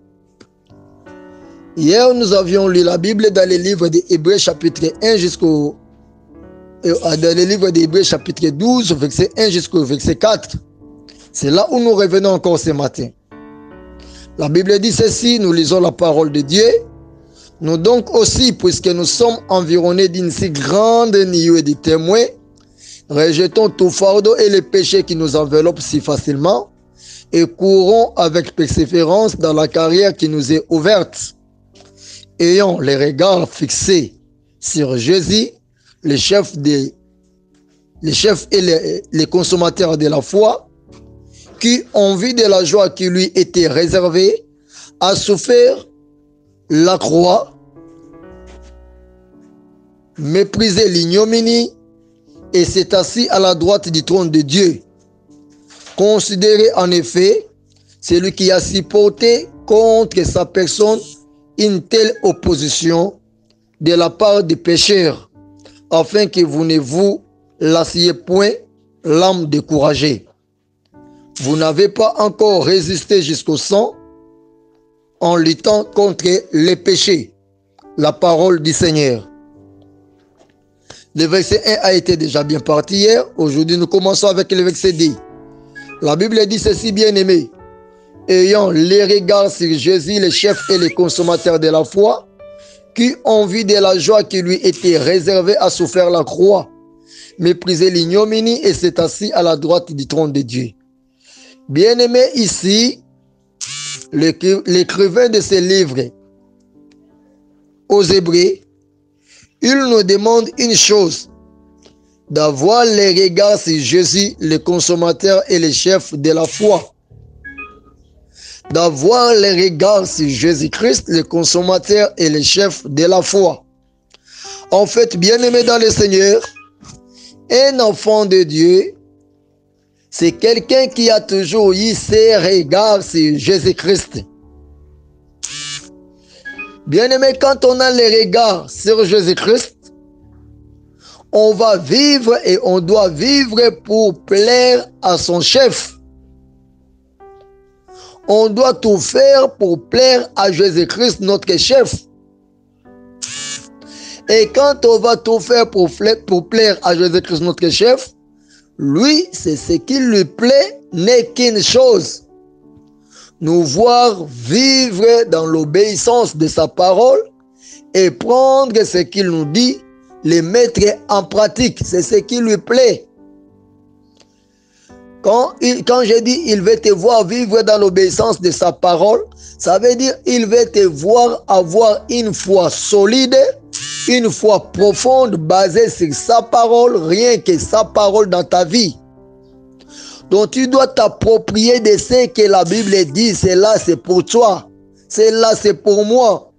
Ce que la Bible déclare, c'est bien une nourriture vivante pour nous. Nous marchons non par rapport à ce que nos yeux sont en train de voir. Nous ne marchons pas par rapport à ce que nous voulons faire, mais nous marchons par rapport à la foi en Jésus-Christ, notre Dieu. Nous marchons par rapport à ce qui est écrit dans la Bible. Alors, quand tes regards sont braqués, sont fixés sur Jésus-Christ, ton chef, mon chef, c'est que tout ce que nous faisons, tout ce qui est écrit dans la Bible, ça va rester notre priorité. Et après, mettre ce qui est écrit dans la Bible, pratiquer cela, ça restera notre priorité. Et la première des choses que nous devons pratiquer, c'est la chose qui nous amène à nous sanctifier devant l'Éternel. Bien-aimé, écoute-moi. Quand tu as dans tes pensées l'esprit de te sanctifier d'un moment à l'autre, laisse-moi te dire, tu seras la joie de l'Éternel toute la journée. Non, moi je m'étonne une chose. Il y a des gens comme des musulmans, tu les verras chaque 12 heures faire l'ablution. Prendre de l'eau, c'est laver les mains, les figures et les pieds. Mais nous sommes les enfants de Dieu et cherchent à faire l'ablution, soi-disant qu'ils se purifient. Non. Nous avons une faveur imméritée, plus excellente, parce que le sang de Jésus-Christ est là pour nous purifier d'un moment à l'autre. C'est question de reconnaître que tu dois mener une vie sanctifiée. Quand tu commets une erreur, tu dois courir plus vite. Tu t'abaisser devant le Seigneur, lui demander pardon, chercher à marcher un pas après l'autre dans la présence du Seigneur en ayant la crainte de Dieu, bien-aimé. C'est ça, avoir les regards branchés, les regards sur Jésus-Christ. Le regard sur Jésus-Christ n'est pas seulement synonyme que tu as besoin de quelque chose. Tu veux que Jésus-Christ puisse intervenir et tu lui demandes, Seigneur, donne-moi à manger, donne-moi à boire, donne-moi quoi me vêtir, donne-moi une voiture, donne-moi une maison, fais ceci, donne-moi un bon salaire, donne-moi de l'argent. Non, non, non. Les regards braqués, les regards branchés sur Jésus-Christ, c'est avoir un esprit posé et fondé, assis sur la parole de Dieu pour la mettre en pratique, pour vivre une vie de sanctification afin de plaire à Jésus-Christ. Si tu as cette pensée en toi, tu vas garder ton cœur propre, ton esprit pur. Et c'est alors que tu feras la joie du Seigneur. Comme tu feras la joie du Seigneur, Jésus-Christ fera de ton corps son habitation. Il viendra habiter, vivre et marcher avec toi. Quand il viendra habiter, vivre et marcher avec toi, partout où tu vas marcher, bien-aimé, partout où tu vas passer, bien-aimé, tout ce que tu auras comme problème, lui sera là avec toi, bien-aimé. Voilà. Les regards sur Jésus-Christ. Donc, quand tes regards sont fixés sur Jésus-Christ, il va vivre avec toi. Il verra que ton corps est propre, est une habitation bien précise, bien disposée pour que lui vienne habiter dans ton corps. Et ça alors tu seras le temple du Saint-Esprit, tu seras le temple de Dieu, parce que tes regards ne sont pas sur les choses de ce monde, tes regards ne sont pas sur les manger et les boire, tes regards ne sont pas sur les vêtements, sur les mariages, sur les enfants, sur les préoccupations de ce monde. Tes regards sont fixés sur Jésus-Christ, ton chef. Quoi dire? Demander à Dieu à manger, à boire, quoi nous vêtir, cela n'est pas important. Non, loin de là, cela est important. Dans la prière de notre Père qui est aux cieux, Matthieu chapitre 6, il a appris à ses disciples de lui demander, donne-nous notre pain quotidien. Ça veut dire, on a des besoins tous les jours qu'on doit demander à Dieu. Mais nos regards, nos pensées ne seront pas fixés vers ces besoins-là. Nos pensées, nos regards seront fixés sur Jésus-Christ, notre chef. Alors, quand nos regards sont fixés sur Jésus-Christ, notre chef, c'est que nous devons faire, nous devons avoir une pensée pure, une pensée propre, que Jésus-Christ est là à notre côté, il est là dans nos cœurs. Nous devons marcher avec une sanctification totale. Nos paroles doivent être sanctifiées, nos pensées sanctifiées, nos actes sanctifiés, notre façon de faire sanctifiée. Même si quelqu'un t'approche avec une pensée qui est impure, une pensée qui peut te déranger, non, ce n'est pas ce qu'il va t'amener qui va te détruire, qui va changer ton humeur de la journée, mais c'est ce que toi tu vas les transmettre. Alléluia. Donc, toi, quand tu as des pensées posées sur la sanctification, tu dois transmettre à l'autre ce que toi tu as. Donc, moi, j'ai la sanctification avec moi. Quand il m'approche avec quelque chose qui est impur, ça n'entre pas. Mais moi, je prends ce que moi j'ai. Ce que moi je pense sur la sanctification, sur ce que Dieu veut, je te donne cela. Je disais que je vais partir calmement et j'arriverai là où je parlerai de la sanctification intérieure, extérieure, du dépouillement. Maintenant, je suis d'abord en train de parler de la sanctification en général. Et je ne sais pas combien de temps ça va nous prendre. Nous sommes dans un groupe, soyons calmes. Donc, moi, c'est que j'ai Jésus-Christ en moi, qui est mon chef. J'ai mes regards fixés sur Jésus-Christ, qui est mon chef. Et j'ai foi en lui parce que la Bible dit il est le chef, il est le consommateur de la foi. Du fait qu'il est le consommateur de la foi, je regarde à lui et lui va consommer ma foi. Alléluia, suivons la suite. Jésus-Christ, lui, va consommer ma foi. Ça veut dire, ma foi pour Jésus-Christ est une nourriture.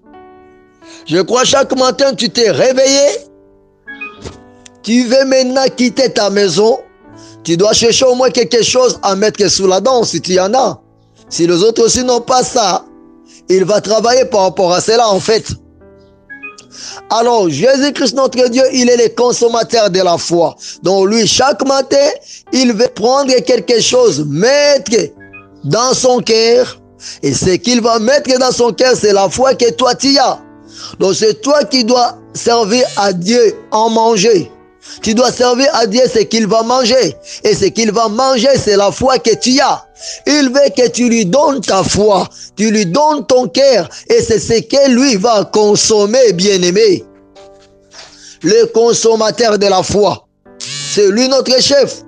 Et cette foi qu'il va consommer proviendra d'où? Ça proviendra de la parole de Christ. Ça veut dire quoi? Chaque matin avant de te réveiller, de quitter ton lit, de quitter ta chambre, de quitter ta maison, prends ton temps, ne fût-ce que 10 minutes, de lire un passage dans la Bible. Et tu dois poser ta foi sur ce que tu as lu. Bien-aimé, écoute-moi, je sais bien que tu connais déjà beaucoup de versets dans la Bible. Ne dis pas tel verset, ça me monte en tête. Il est écrit que Dieu a tant aimé le monde, il a donné son Fils unique afin que quiconque croit en lui ne périsse point, mais qu'il ait la vie éternelle. Alors tu commences à marcher en méditant, oui, mais ce n'est pas fermier. Tu te réveilles avant de faire tout, tu prends ta Bible, tu ouvres un passage, tu lis, tu médites la Bible. Et tu dis ce que je viens de lire, je pose ma foi sur cela, je m'approprie de cela. Sans oublier les autres passages qui sont écrits dans la Bible. Mais là où tu as lu, tu vas marcher avec une idée, une pensée de ce qui est écrit dans la Bible. Et tout le monde que tu vas rencontrer la journée, tu pourras partager avec lui ce que tu venais de manger le matin. La foi. Alors quand tu as une fois posé maintenant sur la parole de Dieu, et Dieu va prendre cette foi-là que tu as, il va consommer, Dieu va consommer cela. Quand il va consommer cela, ça veut dire quoi? Dieu va se nourrir de cette foi. Alors quand Dieu va se nourrir de la foi que tu as, ça va produire des effets dans la santé de Dieu. Et les effets que ta foi va produire dans la santé de Dieu, dans les cœurs de Dieu, ça fera les retours pour que toi, au retour, tu puisses bénéficier de bonnes choses et beaucoup de grandes choses. Alors ce que tu vas bénéficier sera maintenant matérialisé. Ce que tu vas bénéficier seront des choses que tu vas palper, que tu vas toucher. Et c'est alors toi, tu auras un témoignage à faire par rapport à ta foi. Alléluia. Il est le consommateur de la foi. Alors, Jésus-Christ, notre Dieu, comme consommateur de la foi, il a aimé quelque chose. Il lui a été réservé la souffrance. Il lui a été réservé la joie. À la place d'accepter cette joie, il a voulu souffrir la croix. Il a voulu être méprisé. Il a accepté de vivre l'ignominie. Et à cause de cela, aujourd'hui, il s'est assis à la droite de Dieu, à la droite du Père dans le trône de Dieu. Alors, bien-aimé, laisse-moi te dire, bien-aimé dans le Seigneur, nous qui sommes enfants de Dieu, nous avons la foi avec nous. Nous allons marcher avec notre foi, ayant une pensée pure dans la sanctification, et nous allons transmettre aux autres des choses. La première chose, nous allons transmettre aux autres qui vont nous approcher, c'est la foi que nous avons en Christ, notre Dieu. Et la deuxième chose, c'est l'esprit propre et pur de la sanctification, que les autres aussi se sanctifient pour voir le Seigneur. Et la troisième chose que nous devons marcher avec nous, qui va habiter dans nous, c'est que, bien-aimés, nous devons être prêts à souffrir la croix. Donc, à la place d'attendre la joie à tout moment, oui, la joie c'est un fruit de l'esprit. La joie est une très bonne chose que tous nous espérons, mais être prêt à supporter, à vivre la croix avec Christ. Être prêt, bien-aimé, à payer le prix avec Christ. S'il faut être torturé, s'il faut d'être malmené, d'être rejeté à cause de Jésus-Christ, nous devons être prêts, bien-aimés. À la place de vivre la joie, nous vivons pour Jésus-Christ. Et Jésus-Christ, à la place de vivre la joie, il avait aimé de vivre la souffrance, de vivre la croix pour que nous soyons sauvés. Nous aussi, nous devons être prêts de vivre la croix pour honorer Jésus-Christ. Ça veut dire quoi? D'accepter la journée, de souffrir pour Jésus-Christ. Ça veut dire quoi, bien-aimé? Prendre un temps de partager avec l'autre sur Jésus-Christ, de faire quelque chose pour Jésus-Christ, de faire un bienfait, de parler avec quelqu'un, de partager avec quelqu'un, quelque chose qui va le nourrir pour la gloire de Jésus-Christ. Moi, j'ai une expérience. Une chose qui a fait de moi un élève intelligent quand j'étais à l'école, c'était quoi, tu sais? Chaque fois que les professeurs ou bien l'enseignant nous donnait une nouvelle leçon, pour garder la leçon dans ma tête, dès que j'ai quitté l'école, je devais chercher quelqu'un avec qui je dois partager ce que j'ai appris à l'école. Exemple, la mathématique. On nous a appris aujourd'hui l'ensemble Z. Dès que je quitte, je cherche même mon condisciple avec qui on avait déjà partagé, le prof nous enseignait ensemble, mais je recommence avec lui. Voilà ce que le prof avait dit. Je commence l'ensemble Z. Et quand je vais recommencer, ça ne sera pas seulement une révision, mais ça restera dans ma tête parce que j'ai partagé. Du fait d'avoir partagé, c'est resté branché comme ça dans ma tête. Je ne peux plus oublier. Voilà. Même là, nous parlons de la sanctification. Tout ce que j'ai dit ici, quand tu retiens quelque chose, tu pourras partager aussi avec l'autre et tu verras que ça va rester dans ta tête. C'est ça, accepter la croix. Donc, accepter de partager tout ce qui est de la part de Dieu avec les autres.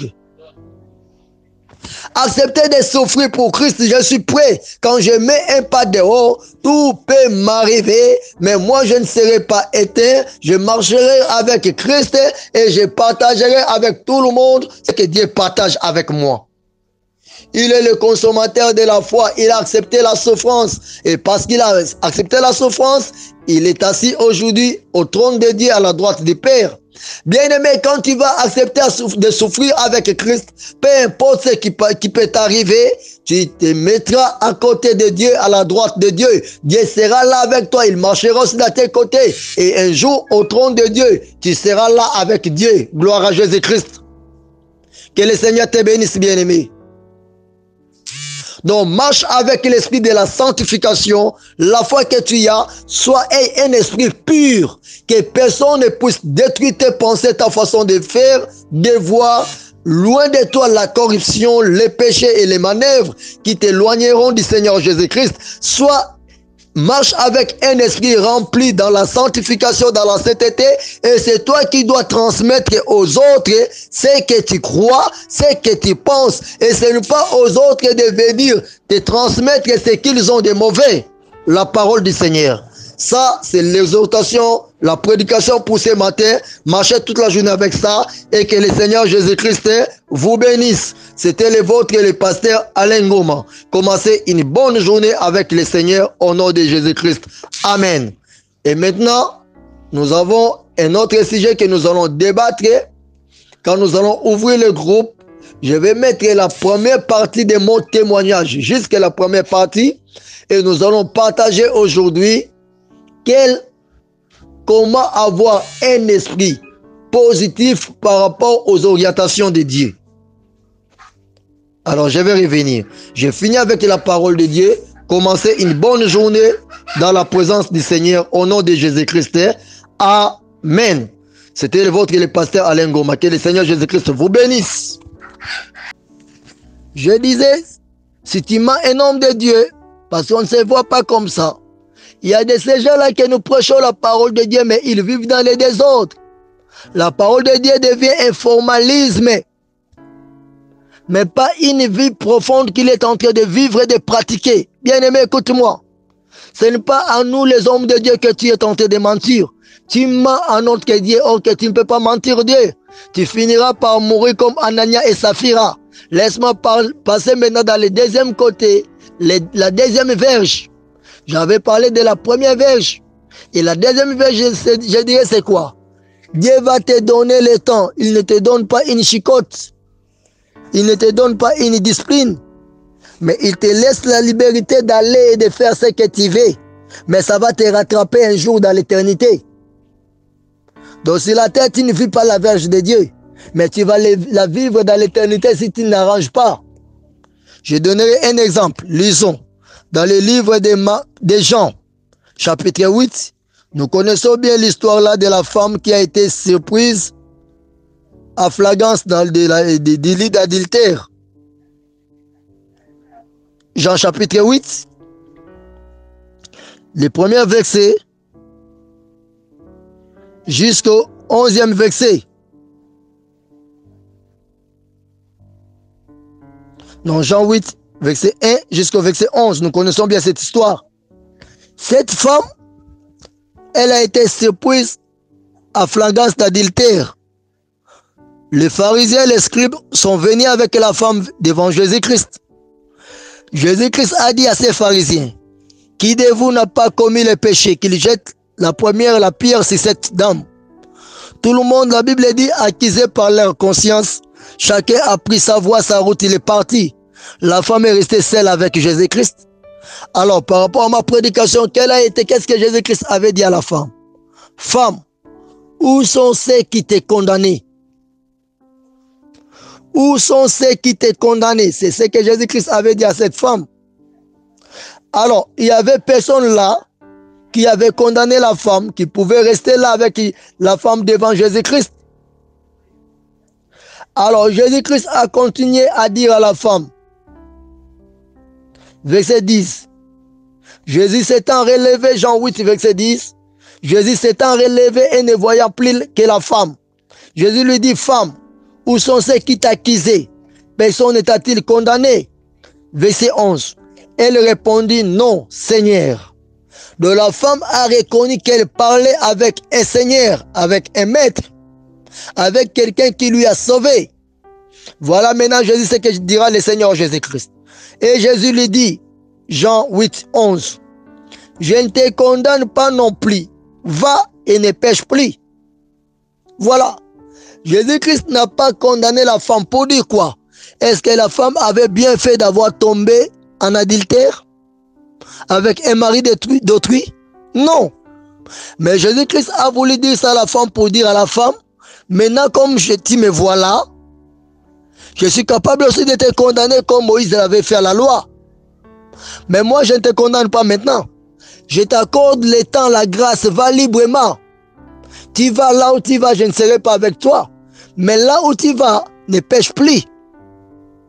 Alors si toi tu vois que la Vierge de Dieu n'est pas là avec toi, tu commets un péché, tu demandes pardon, les choses marchent très bien, tu continues à commettre le même péché, la même vie sale, bien aimé, la deuxième Vierge est là avec toi, va te rattraper quand? Tu vas faire, tu continues avec le péché de vivre ta vie comme tu veux, dans la saleté, dans le bizarre, dans l'abomination. Mais sache, le même Jésus qui avait dit à la femme, je ne te condamne pas non plus, la même femme va se retrouver un jour devant le tribunal de Jésus-Christ. Alors la femme dira, Seigneur, quand j'avais commis tel péché, tu m'avais dit que toi tu ne me condamnes pas, que je pars, je ne pêche pas. Oui, du fait que tu ne m'avais pas condamné, j'avais continué avec ma vie bizarre. Tu crois pour cela, la femme va entrer au ciel? Non, bien-aimé. Elle ira en affaire, écoute-moi. Elle ira en affaire. Parce que toi, tu ne vois pas la Vierge de Dieu. Dieu te laisse le temps. Au lieu de décider de ne plus pécher, de te repentir, d'arranger les problèmes pour être en paix avec Dieu d'abord, aussi avec les hommes ensuite. Toi, tu ne veux pas, tu dis voilà, mes affaires sont prospères, ma vie est prospère, tout marche très bien. D'ailleurs, c'est que Dieu est là à mon côté, il est ma force. Tu continues dans les désordres, tu continues dans un problème que les autres plairent contre toi. Bien-aimé, écoute-moi, sur la terre, Jésus t'a dit, ne te condamne pas, mais du fait que tu continues avec ces péchés, au ciel devant le tribunal de Dieu, la Vierge va te rattraper. Et cette fois-ci, tu n'auras plus le temps de te repentir. C'est l'enfer qui va t'attendre. Si tu ne veux pas ça, revois bien ta vie. Il est très important de savoir que si tu veux vivre dans la sanctification, la discipline doit être de rigueur. Tu dois te revoir profondément. Profondément, bien-aimé. Dieu est là pour nous sauver. Quand nous parlons comme ça, je parle comme ça, c'est de la part de Dieu que je te parle. Je sais que je venais de parler des dîmes, tout ça. Oui, mais ce n'est pas parce que tu vas me donner ta dîme si tu es convaincu que je ne te parlerai pas la vérité d'ailleurs. Si tu me donnes la dîme, je te connais maintenant bien. Et quand je vais te connaître, quand je parlerai avec toi sur les moindres détails de ta vie parce que j'aimerais que tu sois béni. J'aimerais te parler avec les moindres détails. Si tu fais, je vois une chose ne marche pas, je te dis attention, attention, attention. Voilà. Donc si tu dis que tout ce que tu fais est prospère, Dieu ne fait rien, ça prouve que tu n'as rien de mal et Dieu est là avec toi, attention. Là, Dieu te laisse le temps d'aller, de ne plus pécher. Mais la Vierge de Dieu est là parce que tu ne te répands pas. Tu continues avec ta vie sale. Tout ce que tu fais est prospère. Bien-aimé, un jour devant le tribunal de Dieu, Dieu te dira, je t'avais dit d'aller, de ne plus pécher. Toi, tu es allé, tu as vu que tout était bon. Tu as continué de vivre dans le péché. Voilà ton sort, c'est l'enfer.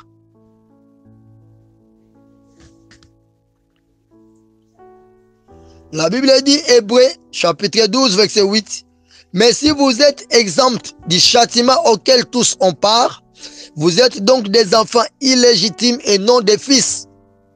Toi, tu es enfant de Dieu, tu veux vivre pour entrer au ciel, mais tu ne veux pas qu'on puisse peser sur toi les châtiments de Dieu quand tu vis une vie dans le désordre. Tu sais combien tu es menteur? Tu sais combien tu es menteur, toi qui m'écoutes? Tu sais combien tu es menteur? Tu vis dans les mensonges. Tu vis dans une vie bizarre. Et tu dis, parce que tu t'es dépouillé, tu ne mets pas de faux cheveux, tu ne mets pas de mèches, tu ne mets pas de faux ongles, tu ne mets pas de faux cils, tu mets la voile sur ta tête et tu dis, je suis une femme dépouillée, je suis un enfant de Dieu, un homme qui sert Dieu dépouillé, mais tu vis dans les mensonges. Frère, tu as un problème avec Dieu, tu dois te repentir. Les mensonges n'est pas bon. La Bible dit, les menteurs n'hériteront point les royaumes des cieux. Voilà. Tu sais quoi? Il y a beaucoup de ces frères-là qui sont en Europe, qui ont fait le ngunda, les faux papiers. Il fait tout avec les faux papiers. Écoute-moi, tu es enfant de Dieu. Je sais que ça va attirer l'attention de tout le monde. C'est un sujet qui touche directement au cœur. Qu'est-ce que tu dois faire?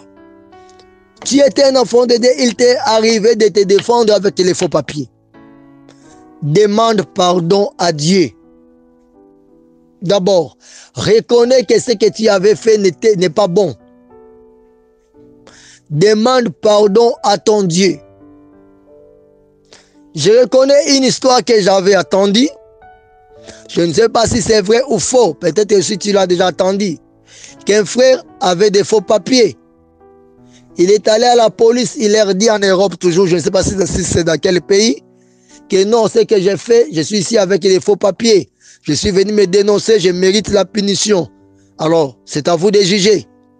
Mais la police, quand il a écouté les frères, il lui a donné maintenant des vrais papiers. Tu vois? Pour dire que quand tu demandes pardon à Dieu, la puissance de la repentance peut tourner les choses à ta faveur. Demande pardon à Dieu. Et deuxième chose, parle avec ton pasteur. Pasteur, vois, moi je suis là. Je suis ici en Europe avec des faux papiers. Mais je vois que j'avais commis un péché pour avoir menti. Le pasteur, tu es mon pasteur, qu'est-ce que j'ai fait? Il va prier pour toi, il va prier avec toi. Et là, le Saint-Esprit va vous donner maintenant une voie à suivre. Qu'est-ce qu'il faut pour que tu sois en ordre? C'est dire ce que je dis, je sais. Je sais que c'est dire. Mais laisse-moi te prêcher comme le Saint-Esprit met dans mon cœur ce que je dois te dire. Je ne vais pas corrompre ce que l'Esprit me dit de te dire, toi qui m'écoutes. Si tu te fâches contre moi, mais si je sais que c'est le Saint-Esprit qui parle à moi, moi je vais parler. Essaye d'arranger, de te réconcilier avec Dieu. Tu mens aux hommes, tu ne mens pas à Dieu. Moi je ne vais pas te voir en Afrique, parce qu'en Afrique les choses sont très difficiles. Je veux que tu restes en Europe. Mais Dieu est capable de te diriger pour arranger ce qui ne marche pas avec toi. Voilà, bien-aimé. Ne sois pas exempt de la verge de Dieu. Donc, tu veux demeurer enfant de Dieu. Tu ne veux pas être droit dans ta vie. Tu ne veux pas que Dieu te donne sa discipline. Tu veux être à côté, que Dieu ne te frappe pas de sa verge. Et tu dis, je vis dans la sanctification. Non, frère. La discipline est de rigueur pour celui qui vit dans la sanctification, et cette discipline est cachée dans la vérité de la parole de Dieu. Loin de toi, les mensonges.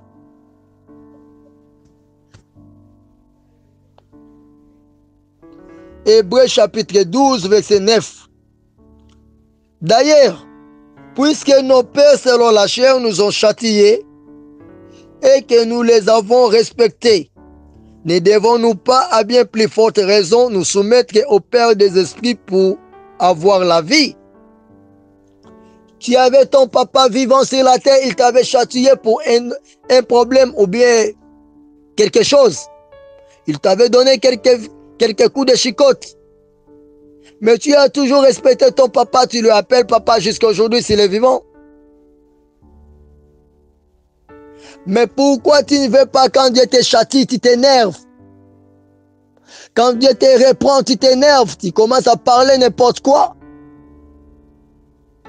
Quand moi je suis pasteur Alain, je te parle des choses que le Saint-Esprit met dans mon cœur pour te dire des vérités qui doivent te sauver pour la vie éternelle, pour le ciel. Tu te fâches contre moi, tu dis d'ailleurs je n'appellerai plus pasteur Alain. Je quitte le groupe Fondement des Apôtres. Je quitte le groupe Partage de la Bible.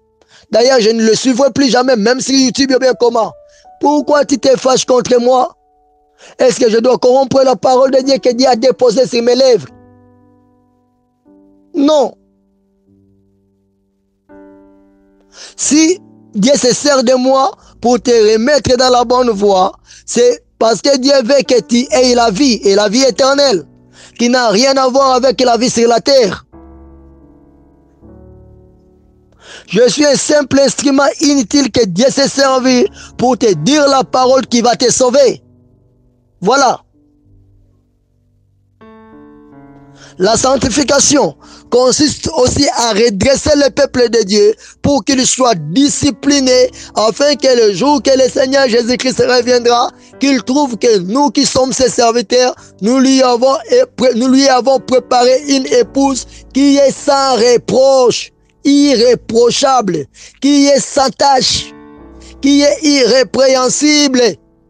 Alors si moi je ne veux pas te reprocher, comment tu auras toujours des problèmes.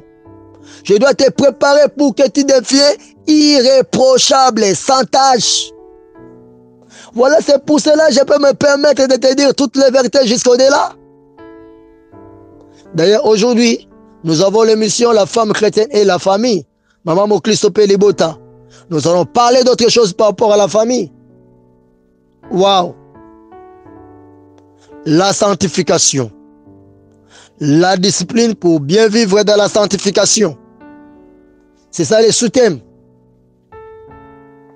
Puisque nos pères nous ont châtiés, pourquoi quand le Père des esprits veut te châtier, veut te discipliner, et il te discipline pour avoir la vie?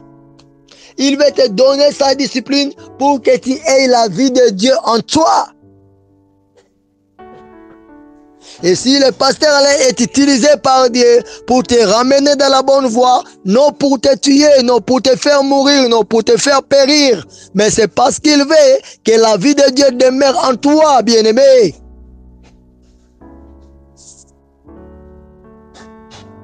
Bien-aimé, laisse, la Bible a bien dit, si tu as reçu les châtiments de tes papas sur la terre, de tes parents, de nos parents, c'était des châtiments pour paix des jours. Mais Dieu sait, si tu te perds, tu iras en affaire. Il va te châtier pour que tu vives dans la sainteté. Lisons le verset 10. Hébreux 12, verset 10. Nos pères nous ont châtiés pour paix des jours, comme ils les trouvaient bons.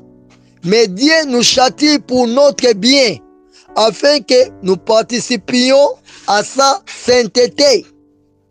Voilà la cause, la raison de la discipline dans ta marche dans la vie chrétienne, dans ta marche dans la sanctification. Tes parents, nos parents nous ont châtiés selon la terre pour paix des jours. Ils te donnent une punition pour une heure. Ils te donnent 5 coups de chicotte, ça suffit. Ils crient sur toi, tu vas l'accuser à la police. Oh, mon papa a tapé sur moi. Oh, ok, c'est bon. Mais c'est pour paix des jours. Mais quand Dieu veut nous châtier, c'est pour nous épargner de l'enfer. Et la Bible dit bien, Hébreux 12, verset 10, afin que nous participions à sa sainteté. Donc Dieu nous châtie, Dieu nous donne les grandes lignes de la discipline, le respect total de la parole de Dieu, pour que nous puissions participer à la vie de la sainteté. Tu peux être là, tu portes ton foulard, tu t'habilles à longue robe, tu t'habilles là, très bien là, avec modestie. Tu ne mets pas le maquillage. Tu peux être là, tu es frère en Christ. Tu dis que tu es dans la sanctification, tu respectes les normes. Mais par rapport à la discipline, tu es indiscipliné. Tu ne respectes pas la parole de Dieu, tu ne pratiques pas les ABC de la Bible. Frère, comment tu vas participer à la sainteté? Tu ne vas pas participer à la sainteté, tu ne vas pas mentir Dieu. Oh, que ceux-là qui seront enlevés, ce sont ceux-là qui seront irréprochables, qui sont saints, qui sont purs, qui marchent dans la crainte de Dieu. Alors tu n'iras pas au ciel parce que toi tu ne participes pas à la sainteté de Dieu. Alors pendant que moi je prépare le peuple de Dieu pour le ciel, je dois te faire participer à la sainteté de Dieu. Laisse-moi te dire ça. Moi comme serviteur de Dieu, moi comme sentinelle que Dieu a engagé, moi j'ai ce travail-là. Te faire revenir dans la bonne voie avec ma verge. Je vais te frapper, je sais là où tu es tenté de m'écouter, c'est la verge que je frappe sur ton dos. C'est la verge que je frappe, la verge de l'Éternel qui est sa parole sur tes jambes, pour que tu rentres dans la bonne voie, afin que tu participes à la sainteté de l'Éternel, à la sanctification intérieure, extérieure, au vrai dépouillement, à une vie affranchie par le sang de l'agneau. Voilà. Le cause de la sanctification, c'est pour que tu participes à la sainteté, bien-aimé. Verset 11, Hébreux 12, verset 11.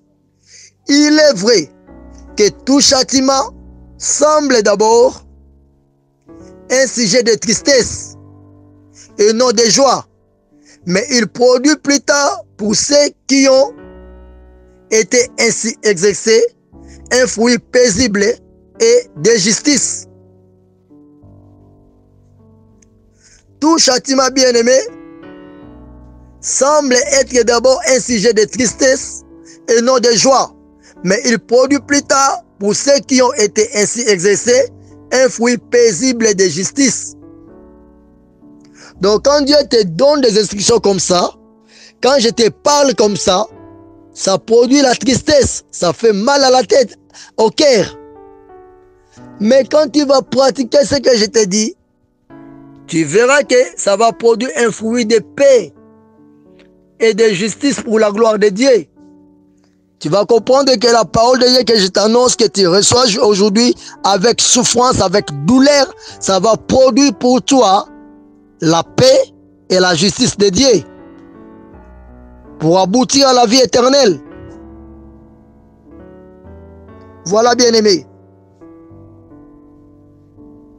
Je vais atterrir ici et finir ce sujet de la discipline pour la sanctification, pour vivre dans la sanctification. Et je vais demain commencer un autre sujet. Toujours dans la sanctification, bien sûr. Hébreux 12, 12. La Bible dit ceci. Fortifiez donc vos mains languissantes et vos genoux affaiblis. Fortifiez donc vos mains languissantes et vos genoux affaiblis. Ça veut dire quoi? Tes mains sont déjà faibles. Tes genoux sont déjà faibles. Parce que tu cherches Dieu, tu n'as pas de réponse. Tu es déjà affaibli, bien-aimé. Voilà les grandes lignes de la sanctification pour que Dieu t'écoute. Pour que tes genoux ne s'affaiblissent pas quand tu pries, quand tu cherches Dieu. Tu dois avoir la discipline dans ta marche, dans la vie de la sanctification. J'avais parlé au début, que notre Dieu est le consommateur de la foi. Oui, il a besoin de ta foi. À part ta foi, pour que tu sois exaucé, tu dois avoir la discipline. Tu dois être quelqu'un qui te conforme. Tu te conformes à la parole de Dieu. Tu dois être discipliné, pratiquer ce que Dieu te dit. Alors tes genoux là ne seront plus affaiblis quand tu vas prier Dieu. Il va t'écouter et t'exaucer. Tes mains là ne seront plus languissantes. S'il y a des prières, des sujets que tu fais, que tu ne trouves pas de réponse, ne t'en fais pas. Bien-aimé, Dieu dans ses promesses, il y a ceux-là dans la Bible qui ont prié Dieu. Dieu les a promis et ceux-là ne se sont pas accomplis. Ils sont morts comme ça, sans avoir vu l'accomplissement de la promesse. Dieu lui a promis quelque chose qui n'est pas accompli, il est mort. Ça peut arriver comme ça. Nous ne vivons pas pour vivre des choses que nous devons recevoir dans ce monde. Nous vivons pour préparer le ciel. Il peut y avoir une promesse même de la part de Dieu et que cela ne s'accomplit pas. Mais ce que je ferai, je ne raterai pas les dernières délivrances, le ciel. Voilà, bien-aimé. Si tu veux fortifier tes mains qui sont languissantes, tu veux fortifier tes genoux qui sont affaiblis, tu dois être discipliné dans ta marche avec Dieu dans la sanctification. Quand tu es un chrétien discipliné, ça fera de toi un chrétien différent de tous les autres. Tu deviendras un chrétien modèle. Voilà pourquoi Hébreux 12, 13 dit ceci. Et suivez vos pieds, et suivez avec vos pieds des voies droites, afin que ce qui est boiteux ne dévie pas, mais plutôt se raffermisse. Je répète, Hébreux 12, 13. Et suivez avec vos pieds des voies droites, afin que ce qui est boiteux ne dévie pas, mais plutôt se raffermisse. Donc tu dois suivre avec tes pieds des voies qui sont droites. Donc marcher avec droiture. Marcher avec discipline. Alors quand tu vas suivre avec tes pieds des voies qui sont droites, bien aimé, tout ce qui est boiteux ne doit plus dévier. Tu dois revenir dans la bonne voie. Dieu va t'accueillir. Dieu sera dans la joie avec toi. Tu seras maintenant raffermi. Dieu va te garder, te protéger. Il sera là à ton côté pour te faire du bien. Dieu veut que toutes choses changent. Il est là pour ton bien, frère. Je ne suis pas ton ennemi parce que je te parlais ainsi. Excusez-moi, je ne tourne pas sur toi. Je ne crie pas sur toi. D'ailleurs, quand j'ai dit ça, il y a personne qui m'avait dit, mais qui m'avait parlé de sa vie. Et pour lui répondre, je suis en train de prêcher des choses pareilles. Non. Je parle de ce que Dieu a déposé en moi. C'est la parole de Dieu. Je sais que les enfants de Dieu aiment là, on va crier que tu seras béni. Il dira Amen, avance. Mais moi, si je prêche comme ça, comme on fait les apôtres, tu vas te combattre. Tu vas me combattre. Tu vas te lancer contre moi. Tu vas me bloquer dans ton téléphone. Ok. Mais je fais l'œuvre du Seigneur. Que le Seigneur Jésus-Christ te bénisse. Tu veux bénéficier de ces enseignements qui feront de toi un enfant de Dieu bien sanctifié. Nous sommes dans notre thème sur la sanctification. Juste là, nous sommes au début. Alors, tu veux bénéficier de tous ces enseignements. Tu vas faire membre de notre groupe Fondement des Apôtres. Et tu vas bénéficier de tous ces enseignements. Là, appelle-moi au numéro 00243 90 27 26 26 4.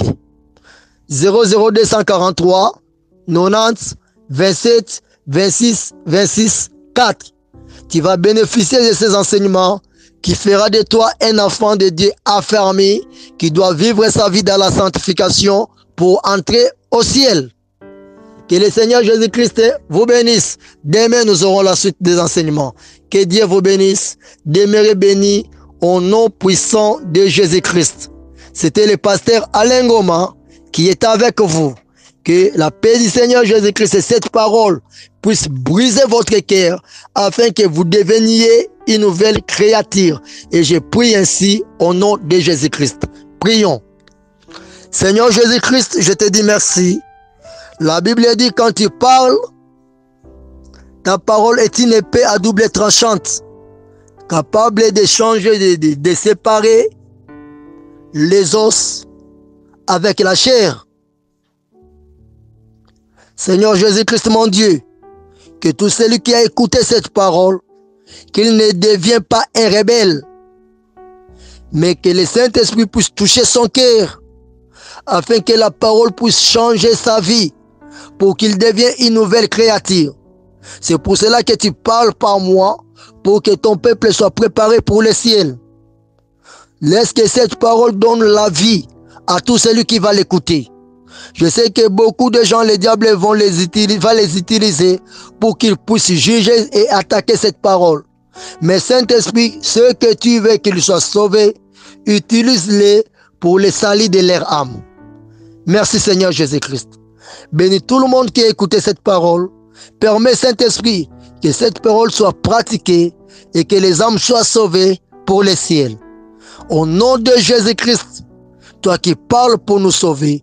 Et si nous t'avions prié, sauve-nous, délivre-nous, guéris nos cœurs, donne-nous ta vie éternelle dans le nom puissant de Jésus-Christ. Et si nous avions prié, Amen.